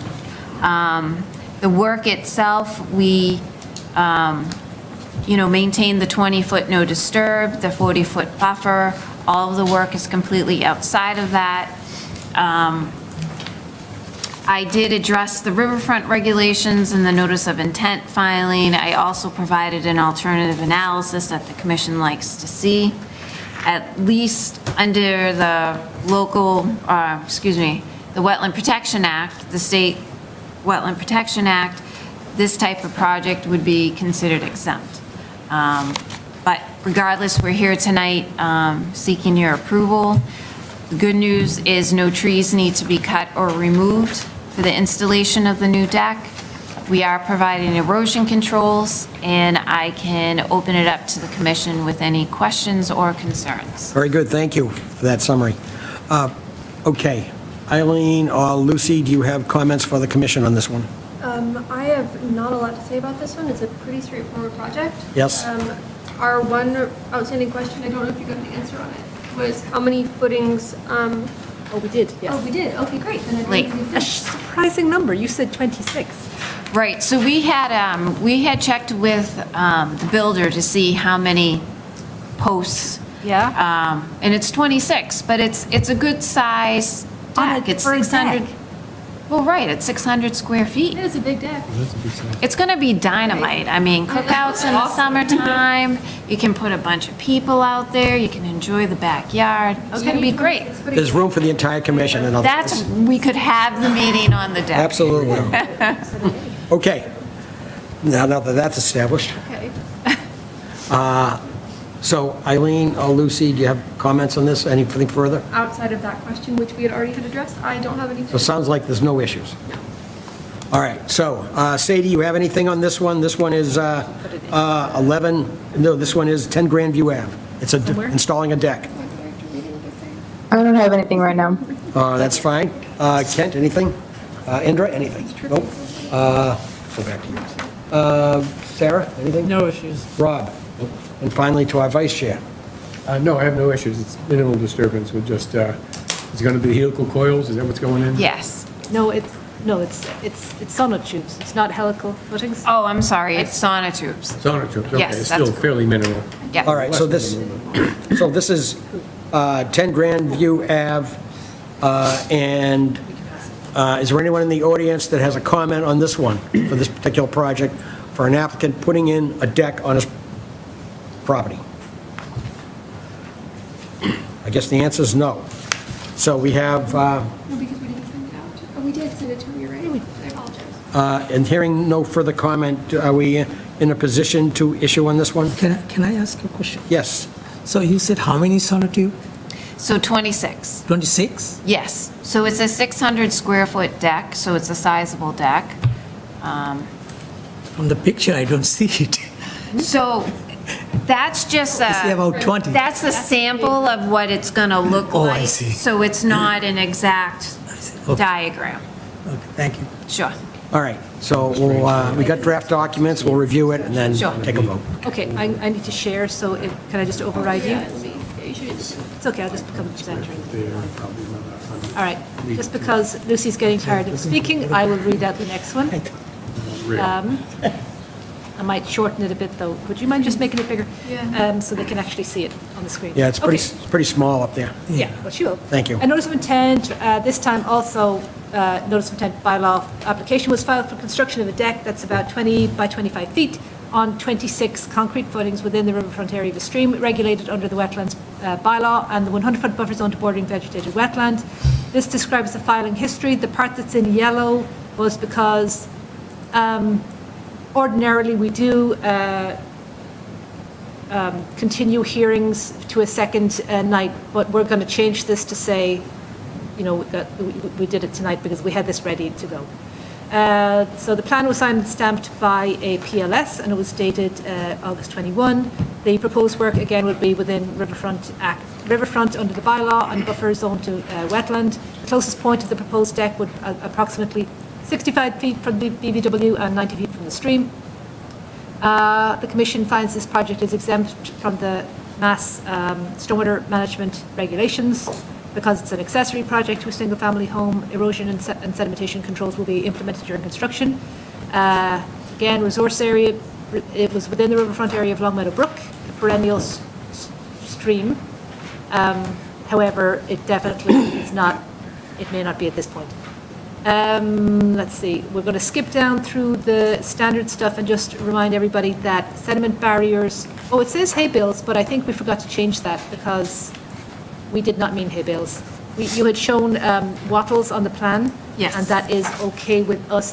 There are actually hay bales already on site for the next door project. That was a bit confusing on the plan. Okay. Let me just make a note for myself that we're changing it to straw wattles. Okay. I think might say straw wattles in the order. We just hadn't fixed it everywhere. Okay, straw wattles. Or compost tubes may be substituted, because I always like a compost tube. No pesticides, herbicides, fungicides. We are asking for a cash performance. We're suggesting a cash performance guarantee in the amount of $1,000, but that is up to the Commission. Why don't I skip over to the order? Here's the order. Again, same plot plan, stamped by Michael P. McGuire. The first few conditions are pretty standard. Once again, we're saying it's within the buffer zone to bordering vegetated wetlands and 200-foot riverfront area. No work within any other wetland resources has been permitted by this decision. The next several ones are standard. Then we get to the pre-construction conditions, which is telling Evan and Maureen and whoever's involved, I think, all matters construction, that they need to file the order with the Registry of Deeds, put up a DEP sign, put up their erosion controls, give us a call and we'll check those items that they're in place. As we said, the erosion control should be, here we did make it correct. Stake, straw, wattle and sediment filter fabric fence. Don't stockpile on the site within 50 feet of the wetlands, that shouldn't be a problem, and 20 feet from the street. Keep loose material under wraps, no dewatering permitted unless you get a dewatering plan. Keep the street clean. We reserve the right to require additional erosion control. No additional grading shall be permitted, but it's unlikely to be needed for a deck. The pollution control conditions are all completely standard. It just means don't pollute, keep it clean. If there's a spill, inform all the right people. No pesticides, herbicides, fungicides shall be used within 100 feet of wetlands or streams, and this is a condition that will exist in perpetuity. And the last part is just explaining how you go about getting your certificate of compliance. All right, do you have any comments or questions on all this? No, looks great. Thank you. Yep. Since you've been here many times, I suspect you've seen it all anyway. Yeah. Okay. All right, how about the commission? Anything? No. Sadie, anything further on this? No, I don't have anything. Okay, and the commission doesn't have anything either? All right, then, therefore, could I have a motion to close the hearing on DEP file number 122-724? So moved. Second? Second. All those in favor, 600. Could I have a motion to adopt the findings under Burlington Bylaw, Article 14, for DEP file number 122-724? So moved. Second? Second. All in favor? 600. Could I have a motion to adopt the permit conditions under both Burlington Bylaw, Article 14, and the State Wetlands Protection Act for DEP file number 122-724? So moved. Second? Second. All in favor? 600. Excuse me. Could I have a motion to adopt requiring a performance surety of $1,000 for this project under Burlington Bylaw Article 14 for DEP file number 122-724? So moved. Second? Second. All in favor? 600. Great. We're all set. Thank you. Have a good night. Yep. Is that it for you tonight? Yes. Change the straw. All right. Just there, look. Very good. This thing. I mean, we enjoy seeing you, but I'm sure you've had enough. All right. Next, notice is given, the commission will hold a public hearing during which time take information related to a notice of intent filed by John Caruso for the demolition of a dwelling and construction of a new dwelling located at 128 Lexington Street.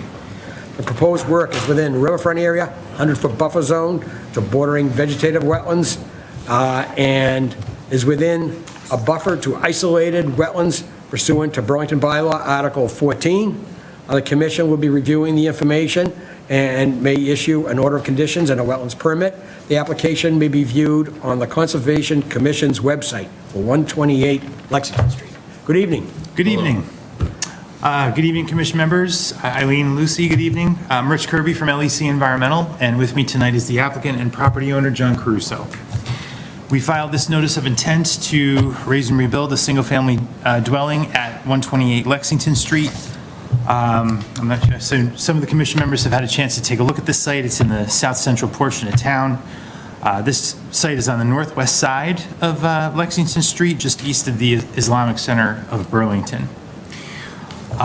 Resource areas associated with the site include Vine Brook, which flows to the south, and off-site to the south on the other side of the Islamic Center driveway, goes beneath Lexington Street and then flows north for a bit. So it basically places the left half, or the southern half, of the site within the riverfront area, the outer portion of the riverfront. Within the, here we go, here's the plan. Within the top right or northern corner of the site, there's a small area of floodplain at elevation 126.5. No works being proposed in the floodplain. For resource areas, we have a bordering vegetated wetland, primarily along the right or northern property boundary, plan view right here. And then we have two isolated vegetated wetlands in the front of the property that flank the driveway entrance to the site. There are two smaller isolated wetlands right along the lawn edge. Those are roughly 79 and 216 square feet respectively, so I think they're not jurisdictional, they're just not big enough. So What the applicant proposes is to tear down the existing house, which is shown on the existing plan there, and construct this larger house. It will have an attached accessory dwelling unit, and we have a driveway accessing the dwelling and the ADU, as it's called, from Lexington Street. All of the pavement on the site will be porous pavement. So there's no impervious area associated with the typical pavement. It'll all be porous pavement. John's a landscape contractor by trade. He's in the business, so he knows what he's in for in terms of the mitigation and the porous pavement for the site. We're also proposing erosion controls, compost socks around the perimeter of the development. For stormwater management, really the only impervious area, again, is the house. So we have 3 infiltration units, 2 off the back and 1 off the front. Each of those will have 4 chambers each, so we have a total of 12 chambers. And stormwater runoff from the roof will be directed to those. Not a whole lot of site grading proposed on this site. There's less than a foot or approximately up to 1 foot of site grading around the driveway, just to make the drive-in a little less steep. And off the northern or plan view right corner of the house, we have up to 2 feet of fill material being brought in just to accommodate the land around the house. Now, in terms of resource area alteration and buffer zone alteration, we tried to create a balance with this site. Obviously, with the driveway coming in, we have 2 isolated wetlands on either side. The existing driveway's just inside the 25-foot for both. So we're keeping the driveway footprint roughly the same as what's there today. As you expand to the north, we're outside of as soon as we can get outside the 25-foot, we are outside the 25-foot. And we're not altering within the 25-foot no disturbance zone elsewhere in the site. Further, no part of the house is within the 40-foot no structure zone. We are within the riverfront area. Frankly, we have to be, just given the layout of the site, the way the riverfront area falls on the lot. But we're really not coming any closer to the river than the existing house, and we are within the outer portion between the 100 and 200-foot riverfront area. We're nowhere inside the 0 to 100. That doesn't even occur on the site. So in order to mitigate for all this, we put together a pretty robust planting plan that I wanted to go over with you. If you could put it up on the screen, please. So I forgot to mention too, I'm sure you would have seen in the notice of intent application that John hired Northeast Tree to evaluate some of the trees in the property. They have a list of trees 1 through 41 in their report. That ranges from small saplings to the large pine in the middle of the lot that's dying. There are dead trees, there are stress trees, and the certified arborist indicated that those trees should be removed. But again, we do have a pretty robust planting plan here that I wanted to go over that helps to mitigate and offset the impact associated with that tree removal. Other than the tree removal, trees within the lawn or along the lawn edge, all of the woodlands on this site will remain. And in fact, we're going to be expanding the footprint of naturally vegetated land by implementing this planting plan. Now, if you could zoom out just a little bit, if you wouldn't mind, please. We have 2 sort of zones. If you could zoom out just a little bit more, thanks. There we go. We'll zoom in a minute. But we have 2 zones of mitigation for planting on this site. We have a restoration component and we have an enhancement component. So the restoration component are the 2 pink areas, sort of toward the bottom and to the left. Those are areas of existing lawn, and that lawn will be removed. We're going to put in sapling trees and shrubs. We're going to put in a native ground cover seed mix and restore that lawn area to a naturally vegetated area. The second area that we have is the blue hatch area, which is what I'm calling an enhancement area. I'm sure the commission noticed, staff noticed, as you sort of look around the lawn area, the woods right next to the lawn aren't very densely vegetated. There's a lot of room for improvement there. So we have a total of 40 shrubs proposed that will go in that blue area. We have tables on the planting plan. The top table is for the pink restoration area, where we have sapling trees and shrubs proposed. The bottom table is for the blue enhancement area, where we have shrubs only proposed to basically enhance what's there. We do propose a 3-foot-high post and rail fence along the edge of the restoration area to give it a permanent demarcation, allow it to establish and allow, or notify really any future property owners that, hey, this is a restoration area, it's to be left alone. The restoration area is the pink. The restoration area and the enhancement area will be demarcated by this fence. Good catch, thank you. We also have a number of mitigation notes, watering notes below the planting charts to make sure things are installed properly, maintained properly, and maximizes the chance of survival of those plants. We included the riverfront area numbers in the notice of intent application, but the plan that Eileen was just showing you is actually a revised plan. The revised plan that we submitted earlier this week pulls the house farther from the river than the plan that we submitted with the notice of intent. So the riverfront area numbers that we generated in the report are actually, we're now altering less riverfront area. And I can put all of that together in an email for you. Yeah. And I have them all here if anyone wants to go through them. But basically, the way that we've proposed the project now with the mitigation meets the standards for riverfront area alteration. Okay. So with that, happy to turn it back over to the Very good commission. summary, thank you. All right, so Eileen or Lucy, do you have comments or concerns regarding the proposed project? I have a few comments, most of which I'm sure Rich will be able to address, but is it okay if I just list them and then, because if we start talking about them, then I'll never get back to them. Is it okay if I just list them? Why don't we just list them and I'll make notes? Yeah. Okay, so as Rich described, the property contains BVW, IVW, BLSF, RA. One thing just to mention is that they used the 2002 delineation plan for one of the riverfront area lines, and then they used basically Google Earth for the other one. We do not typically accept that, but I think I'm not going to ask him to go and go into Vine Brook and find the You mean across the driveway? the bank on somebody else's property. So I just wanted to point it out that typically you do require them to actually mark top of bank, but I think given that it's outer riverfront, I'm not going to suggest that. Okay, so that's, One point that they noted was, and that Rich just mentioned, is that the BLSF is only in the northern corner. Yeah, northern corner, but the FEMA mapping suggests it's also in the southern corner under 126.5. So the elevations presumably were checked and do show that you're actually not in the riverfront, sorry, not in the BLSF, even though it looks like it is in the mapping? That's correct. Okay. So the mapping is a comparatively broad brush estimation of where these boundaries are.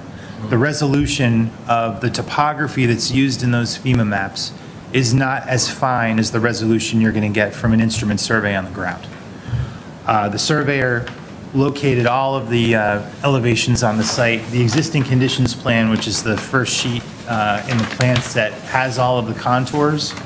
And the only place where we get to 126.5 is that back corner.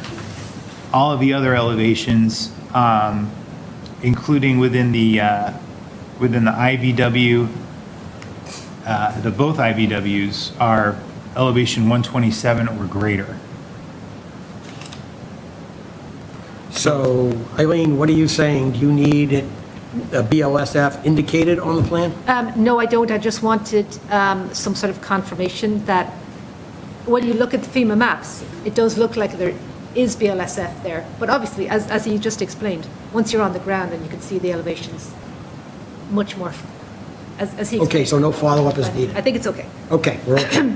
I do need, this doesn't have to be right now, it can be after, in a minute, but I need an explanation of where you are showing the isolated vegetated wetlands right adjacent to the BVW. I just don't understand that, where they're kind of There's mingled one- together. I Sure, don't understand. I'm happy to go over that with you. Okay. Do you want me to go through the other things? So an Of course, sure. explanation Is that all right? of how He'll an probably be able to explain. isolated wetland exists right next to a BVW. Yep. Okay, we'll go Not back even to just, that. it's like they're combined, and I, Well, I will go over that. I'll just tell you the other points. Proposing a porous driveway, the driveway would be 6 feet from the BVW at its closest point, just wanted to say it's very close. Adding up to 2 feet of fill around the house, 1 foot near the driveway. 41 trees marked for removal, only 9 trees but 67 shrubs were proposed for restoration. I'm not saying that's not a great enhancement, it's just of note that it's only 9 trees and a lot of shrubs. I'd like to maybe talk about that. Rooftop run-up is going to store storm scepters. However, we didn't get any stormwater calcs yet, and so we have no proof yet that there was no increase in volume or rate. Also, test pits 2, 3, and 4, they are very close to where the proposed chambers are, and the estimated seasonal high groundwater was 36 and 34 inches. And yet, you're not talking about doing very much grading, so, and then the detail also of the stormwater chambers was not showing us any actual depth. So I'd like some proof that you're actually 2 feet over the groundwater table there. Yep. Riverfront restoration of degraded, oh, no, sorry, that's fine. That was just a note that I hadn't finished. I didn't get any further than that, but I think we're good. All right, so. Okay, so what I have is an explanation of BBW versus isolated issue. Yeah. There's some 9 trees and lots of shrubs. Perhaps the balance could be changed. Or at least can we talk about Okay, it? and stormwater calcs are needed. Yes. And grading that shows 2 feet above the estimated seasonally high groundwater. All right. Yeah, so- also, sorry, I didn't finish that note. Something else? properly. No, it was the same part, it was also with the test pits. They were handwritten, not a big deal, but there was no detail about what the soil types are either, so we don't know what the infiltration is around there. Okay. So if that could be beefed up a little bit, that's it. Okay, so we have 5 things from her. Let's go around to the commission, so I don't want you to go away with only a partial list, and then it takes much longer that way. Well, he can probably explain some of them right now. Well, let's go to the commission first. Okay. Okay, Sadie, this is 128 Lexington Street. You've probably been by this property numerous times and never noticed a thing. It's way in back. I don't have any questions right now. That's okay. How about Kent, anything?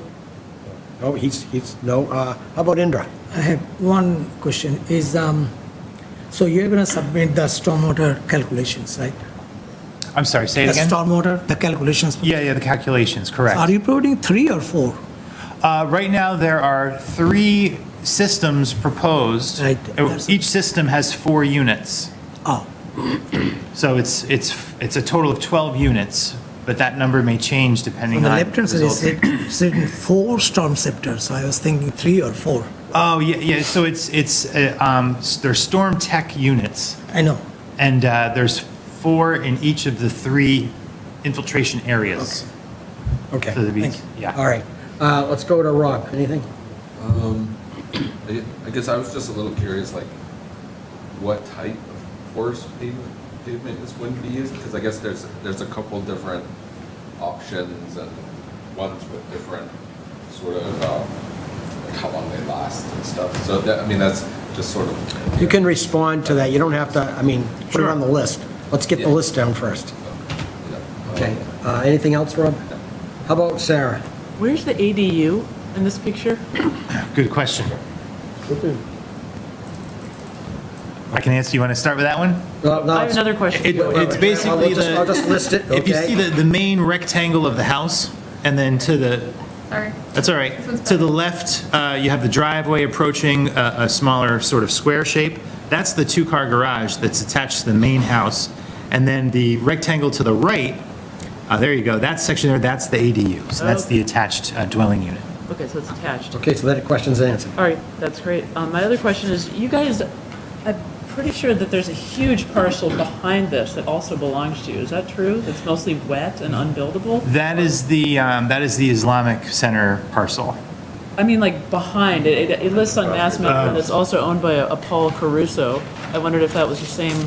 Yeah, it is. Oh, okay, Is that- so you own a larger It's piece like back here? a giant piece of land back there. It's mostly- All right. Is that buildable or is that too watery? Nobody's pursued anything, but it is there. Interesting. There are definitely wetlands back there, at least All right. within that portion that we You need delineated. 20,000 square feet of land for it to be buildable. So I don't know if anybody's looked at that. All right, now, Bill.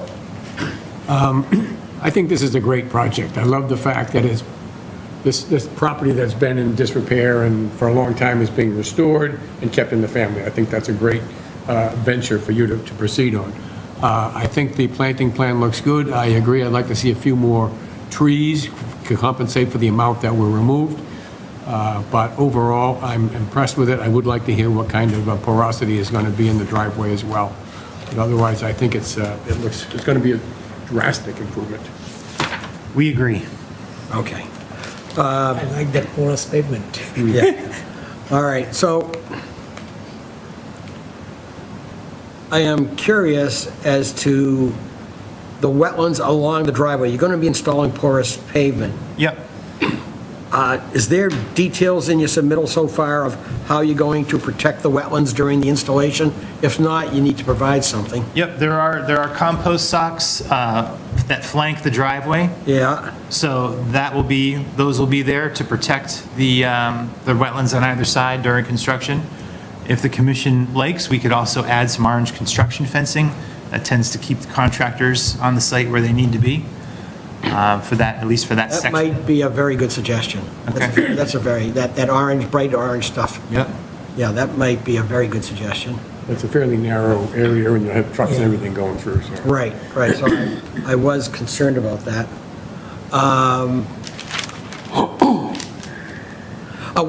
Did you put in here a planting plan at all? Maybe I didn't see it. Yes. We did submit it, we submitted it late. It wasn't in the application, but we did submit it, and it's up on the screen now. Okay. Oh, okay. There's a chance we have extras for you, I think, here on the card. No, there's no plan. No, it's not. It's given. Okay. And,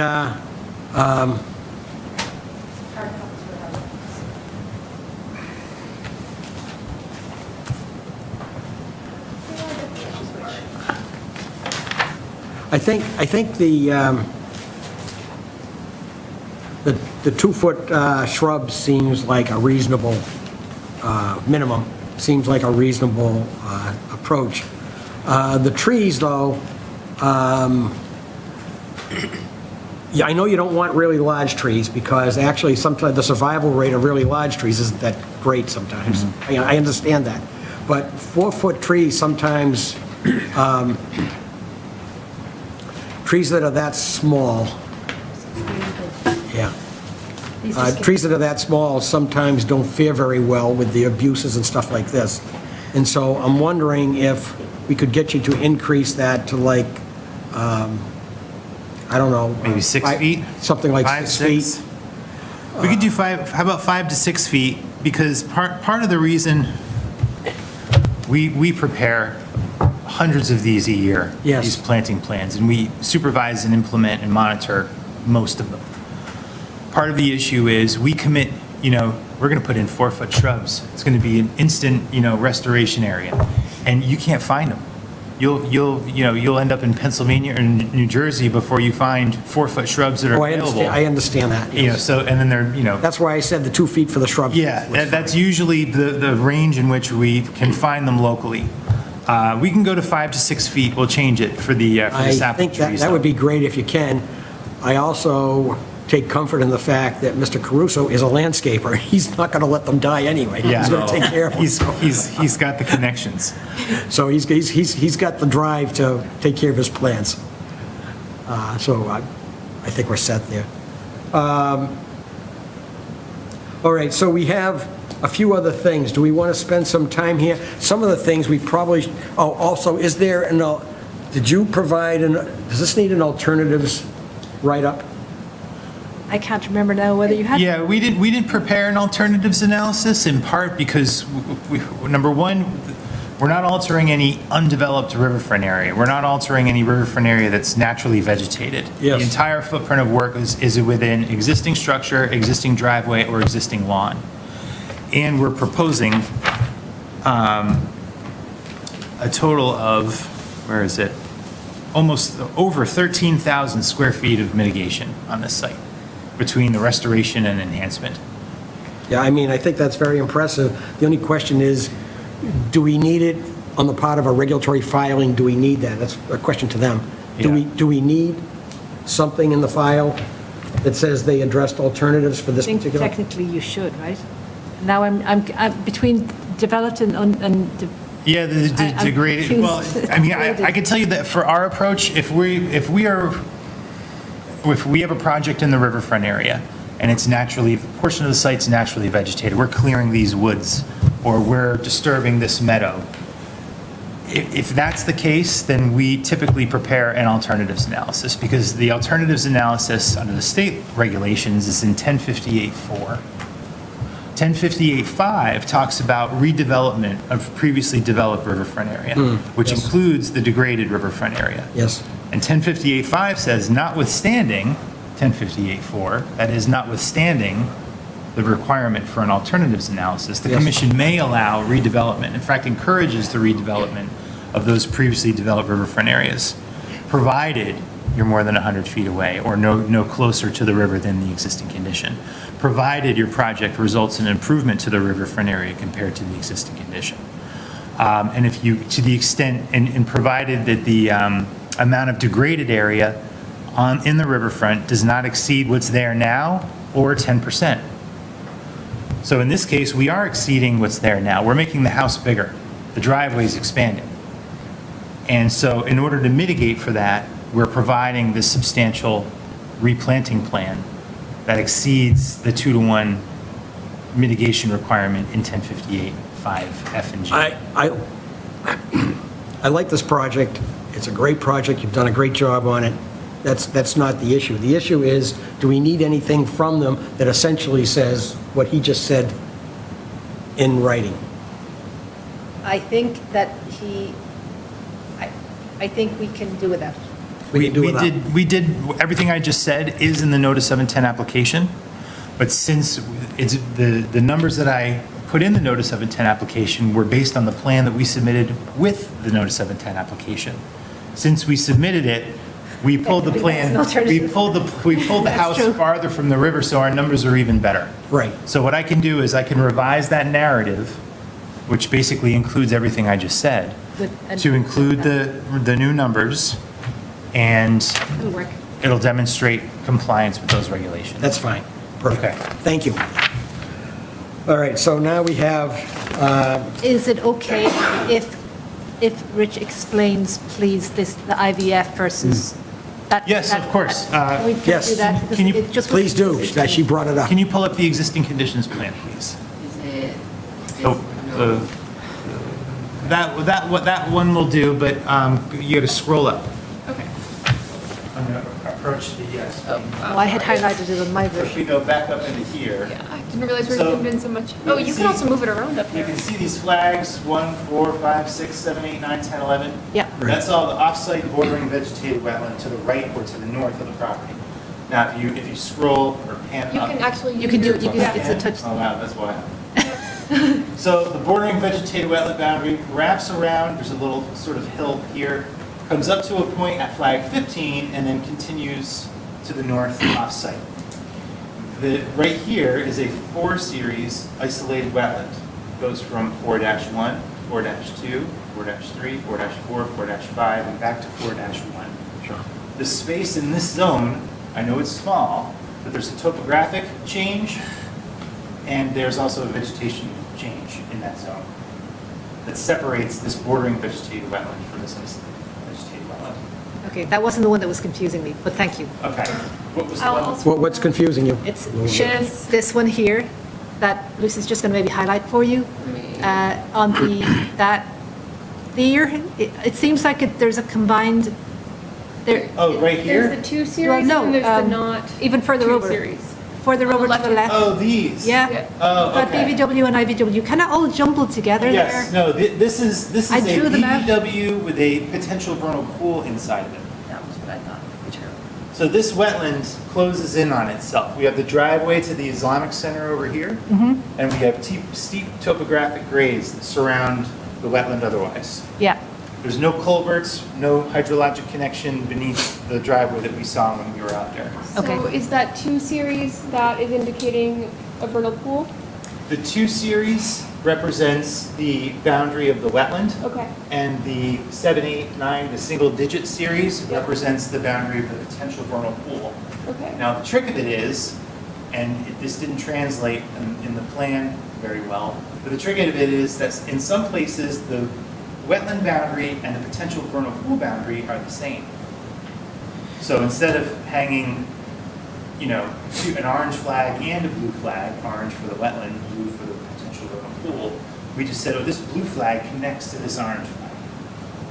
So that's why it's It was a little very confusing on that. difficult to review in there, but the buffer zones that you see are the landward of the two, whether it's the PVP boundary or the isolated boundary. The buffer zones extend from that outermost boundary. And the only work that we're doing in that buffer zone is, of course, the driveway. Yeah,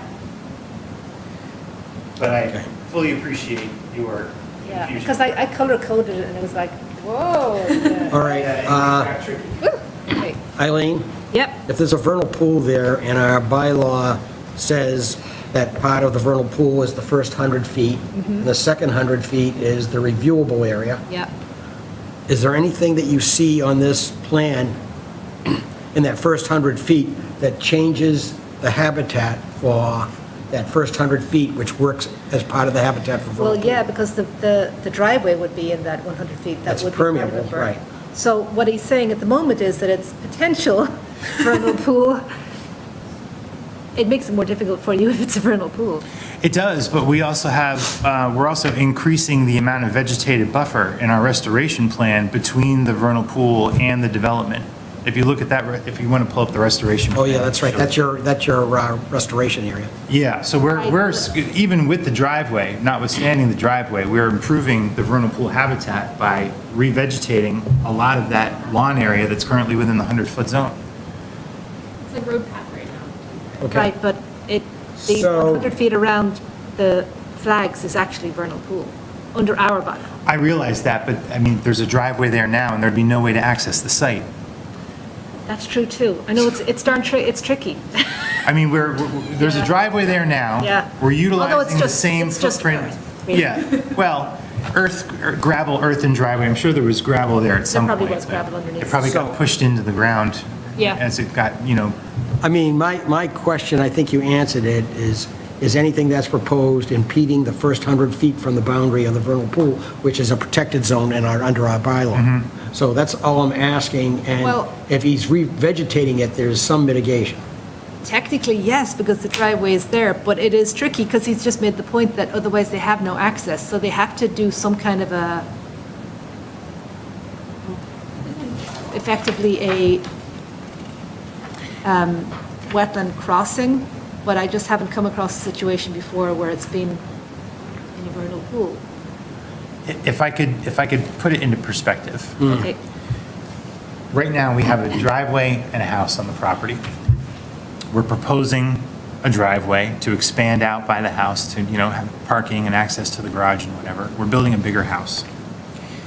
If you think about the degraded nature of the site, we have the degraded existing driveway, the degraded existing house. We're increasing the degraded nature of the site by roughly 2,600 square feet. That includes the extra driveway and the larger house. To offset that, we're proposing roughly 13,000 square feet of enhancement or restoration. So that's 5 to 1? 5 to 1. 5 to 1 mitigation ratio. I think the commission would be hard pressed to find another project or another applicant in town to be willing to do that, or have a site where it could be done. Right. All right. One question about the driveway. Is it pervious material all the way up to the house, the whole thing, or is it going to be? There's an existing paved apron at the entrance that you may have noticed when you were there. That paved apron will remain. Okay. But everything from that paved apron all the way up to the house, all of that pavement's going to be porous pavement. I will make sure that the engineer includes a detail on what that's going to look like on the plan. Great. All right.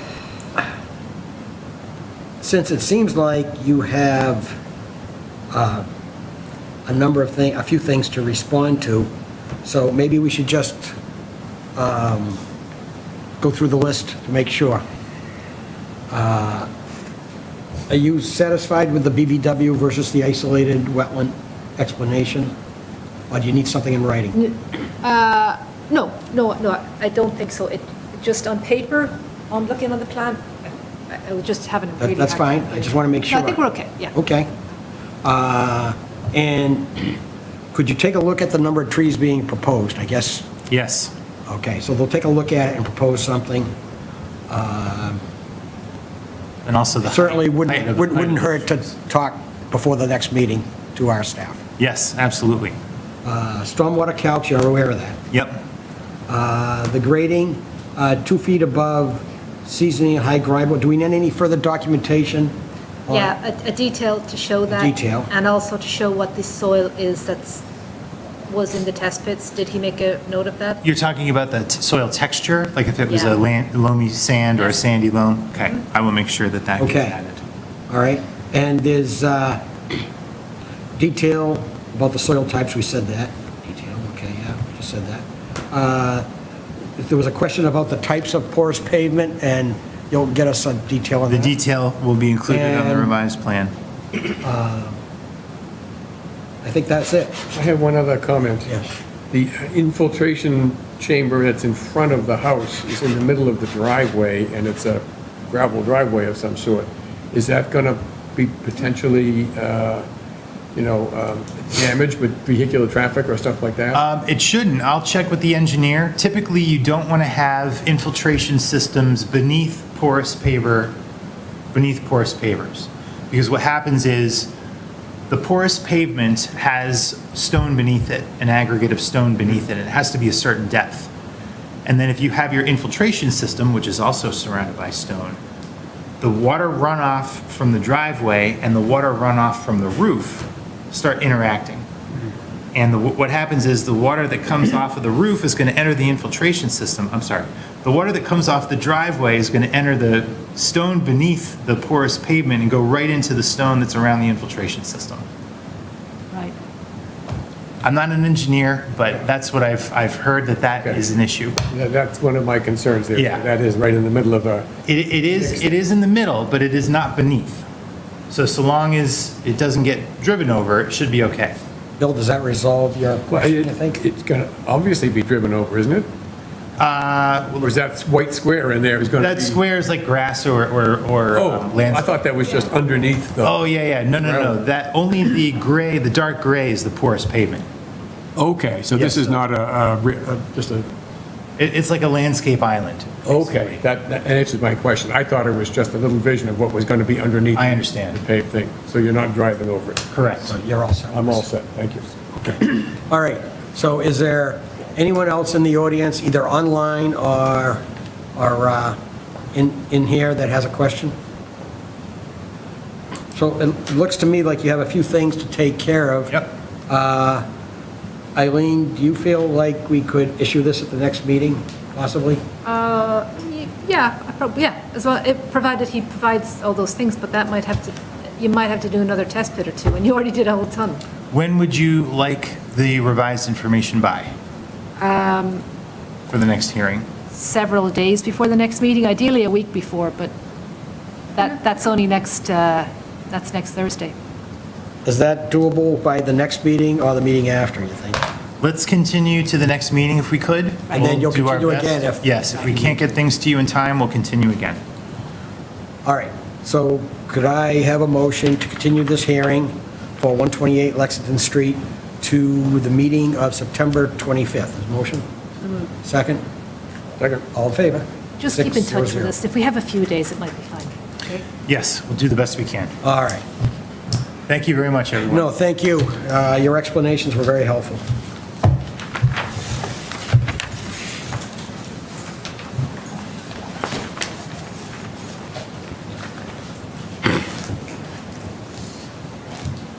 Next, we have, do we have planning board comments on anything that's on our agenda? No. Do we have any subcommittee or staff reports? I don't think we do. Okay. I did want, sorry, if we're on to other business, is that okay? Let's go to other business. All right, I wanted to give an update on some enforcement orders, but I see Serena is here. Yes. And I didn't think I had sent the agenda to you, Serena, but why don't you guys give us an update if that's why you're here? This is for which property? Oh, sorry, this is 2 Vandegraff. 2 Vanderbilt. And, yeah, is that why you're here, Serena? I Hi everyone. Yes, I'm actually here with my colleague Doug Malone, both from RJ Kelly, regarding the wetlands at 2 Vandergraaf. All right, thank you for waiting all this time. So we did email Eileen earlier today ahead of this meeting just to give her an update on, we're just awaiting final planting plans from our landscapers, and then at which case we will then be reaching back out to you guys to approve them. Okay, and the status of the site is it's been somewhat cleaned up and the grade has been raised that we talked about, right? Yes. Eileen, do you have any other questions, or does this sound like it's on track? No, sorry, I had seen her email, I just wasn't expecting to see her at this meeting is all. No, I don't, because I know she has been keeping me informed about, I know that she told me a few weeks ago they had raised the, and I told you, they had raised the, oh my God, what do I mean, catch basin? Right. And Yes. they had cleared the site and they were working on a vegetation plan. Do you have an update to the vegetation plan, Serena, or are you just letting us know that all is proceeding? So we received a planting plan from the environmentalist, in which case we have now sent that over to our preferred landscapers to review and offer any opinions and recommendations. And once we receive those back, then we can come to you guys with a final plan and make sure you guys are good with it. And then we can move forward with the plantings. That sounds good. Does the commission have any comments on this one? This is 2 Vandergraaf, and it sounds like there is very good progress. Sounds good. Yes. Everyone is nodding here and says it sounds good to them. Great. Doug, do you have anything to add? I don't think so. I lost connection for just a second when you started talking, but I don't think I have anything to add here at this point in time. We're just trying to make diligent progress, and I think try to start to get some plants in the ground in early October is the hope. I think the commission really appreciates you folks moving along with this and helping us get this revegetated so the area acts as intended, which is to help soak up water. Doug, do you think you'll have this plan to us in the next week or so? I'm hoping, yes. The hope is to do that and kind of be on to be able to talk about it at your next meeting, right, in 2 weeks. Exactly. That's We can approve it. that is the hope. Do the October. That would be great. Sorry, I was talking over you, Doug. I was saying that's perfect, because if we can do that, then they can get their October planting done. That would be great. Right. Yeah. All right. Yeah. That Sounds sounds good. great. Thank you very much for waiting all this time to give us an update. Thank you. Have a great night, everyone. You too. Take care. Have a good night. Thank you. Bye.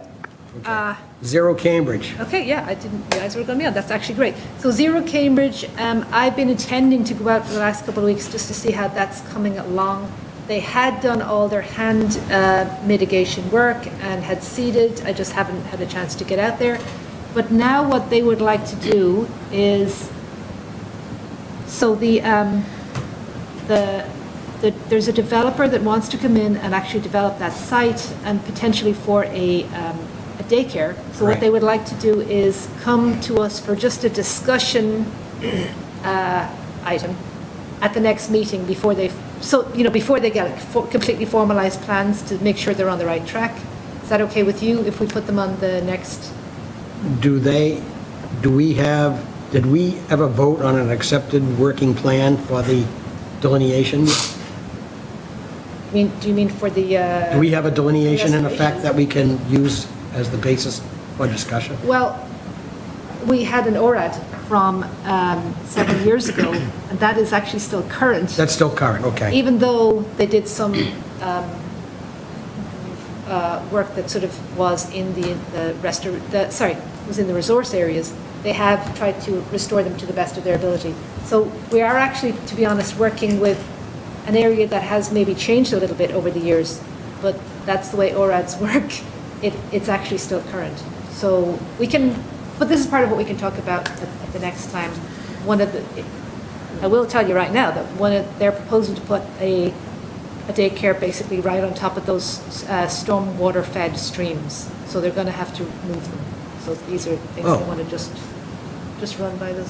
That's interesting. Yeah, it is. Restore them and then unrestore them. Yeah. Kind of. So Oh. are you okay with that being a formal discussion item, like that's actually Sure. on a separate agenda? Is everyone okay with that? Yeah, be interesting.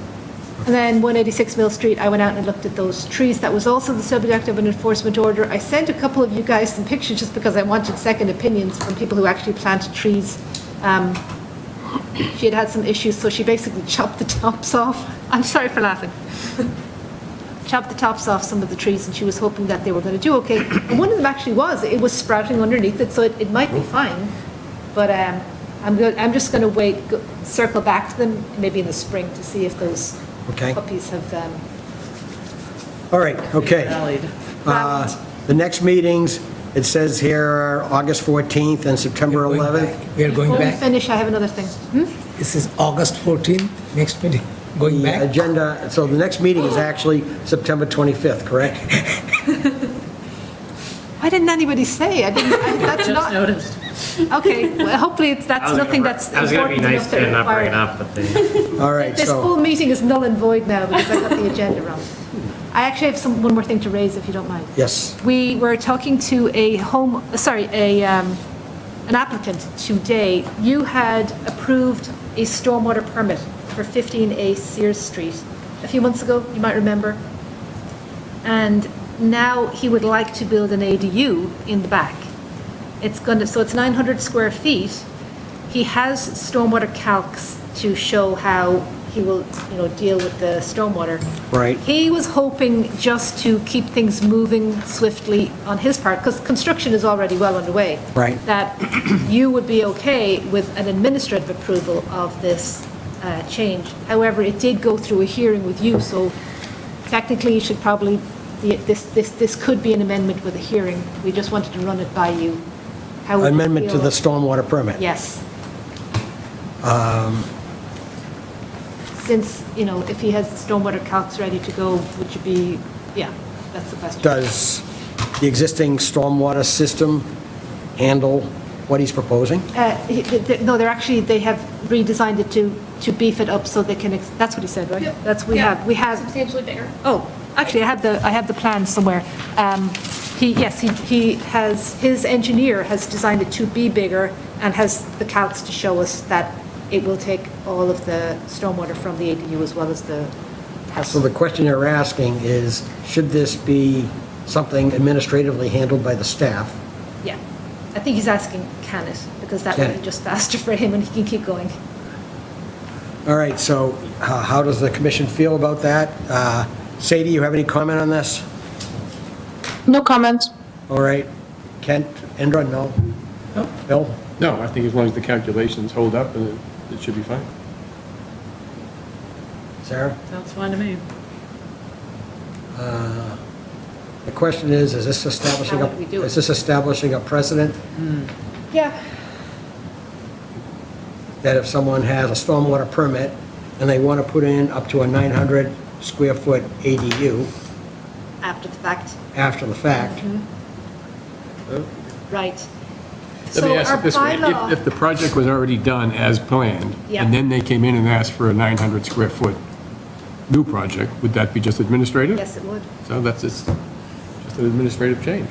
So our bylaw does say that you cannot phase a project in order to kind of get under the requirements.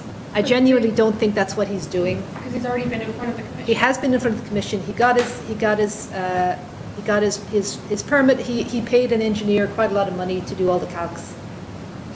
Somebody's not going to do that for, well, as Bill says, if the project was completed and this was a separate project after the fact, yeah, it would come under the threshold. it would come under the threshold. Right. So I don't think we're establishing a new precedent. And every project deserves to be considered as under its own merits. And that's what we would argue Yeah, yeah. as well. Thank you, Bill. We'll just handle it as a new project, rather than a change to the old one, right? Okay? Yeah. Well, I just mean that if you're talking about precedent, every project is its own thing. Right, but I think Bill's logic holds. All right, so I think you have your answer, that you can administratively approve a revision to the calculations to accommodate up to 900 square feet. Okay, great, thank you. Okay? Is there anything else? I will not be here for the October 9th meeting. All right, your absence will be keenly felt. Me too, I'll be having a good time. Okay. Better time, excuse me. A better time, okay. I don't know how you can have a better time than what we're doing here tonight. Okay, if there's nothing, the next meeting will be September 25th, and the next one after that will be October 9th. That wasn't on the agenda. Oh, sorry. What's that? That wasn't on the agenda. So therefore, it can't We happen. call that new business. I know. We have to start the meeting over again. I know. All right, could I have a motion? I was trying to be nice to Eileen. I did notice A it. never-ending I was gonna cycle. point it out after the thing was off. All right. It's after 9 o'clock, that's the bewitching hour. Can I have a motion to adjourn the meeting, please? So moved. Second. 9:02. All in favor? Yep. Okay, 600. Good night, Sadie. Night, everybody. Take care.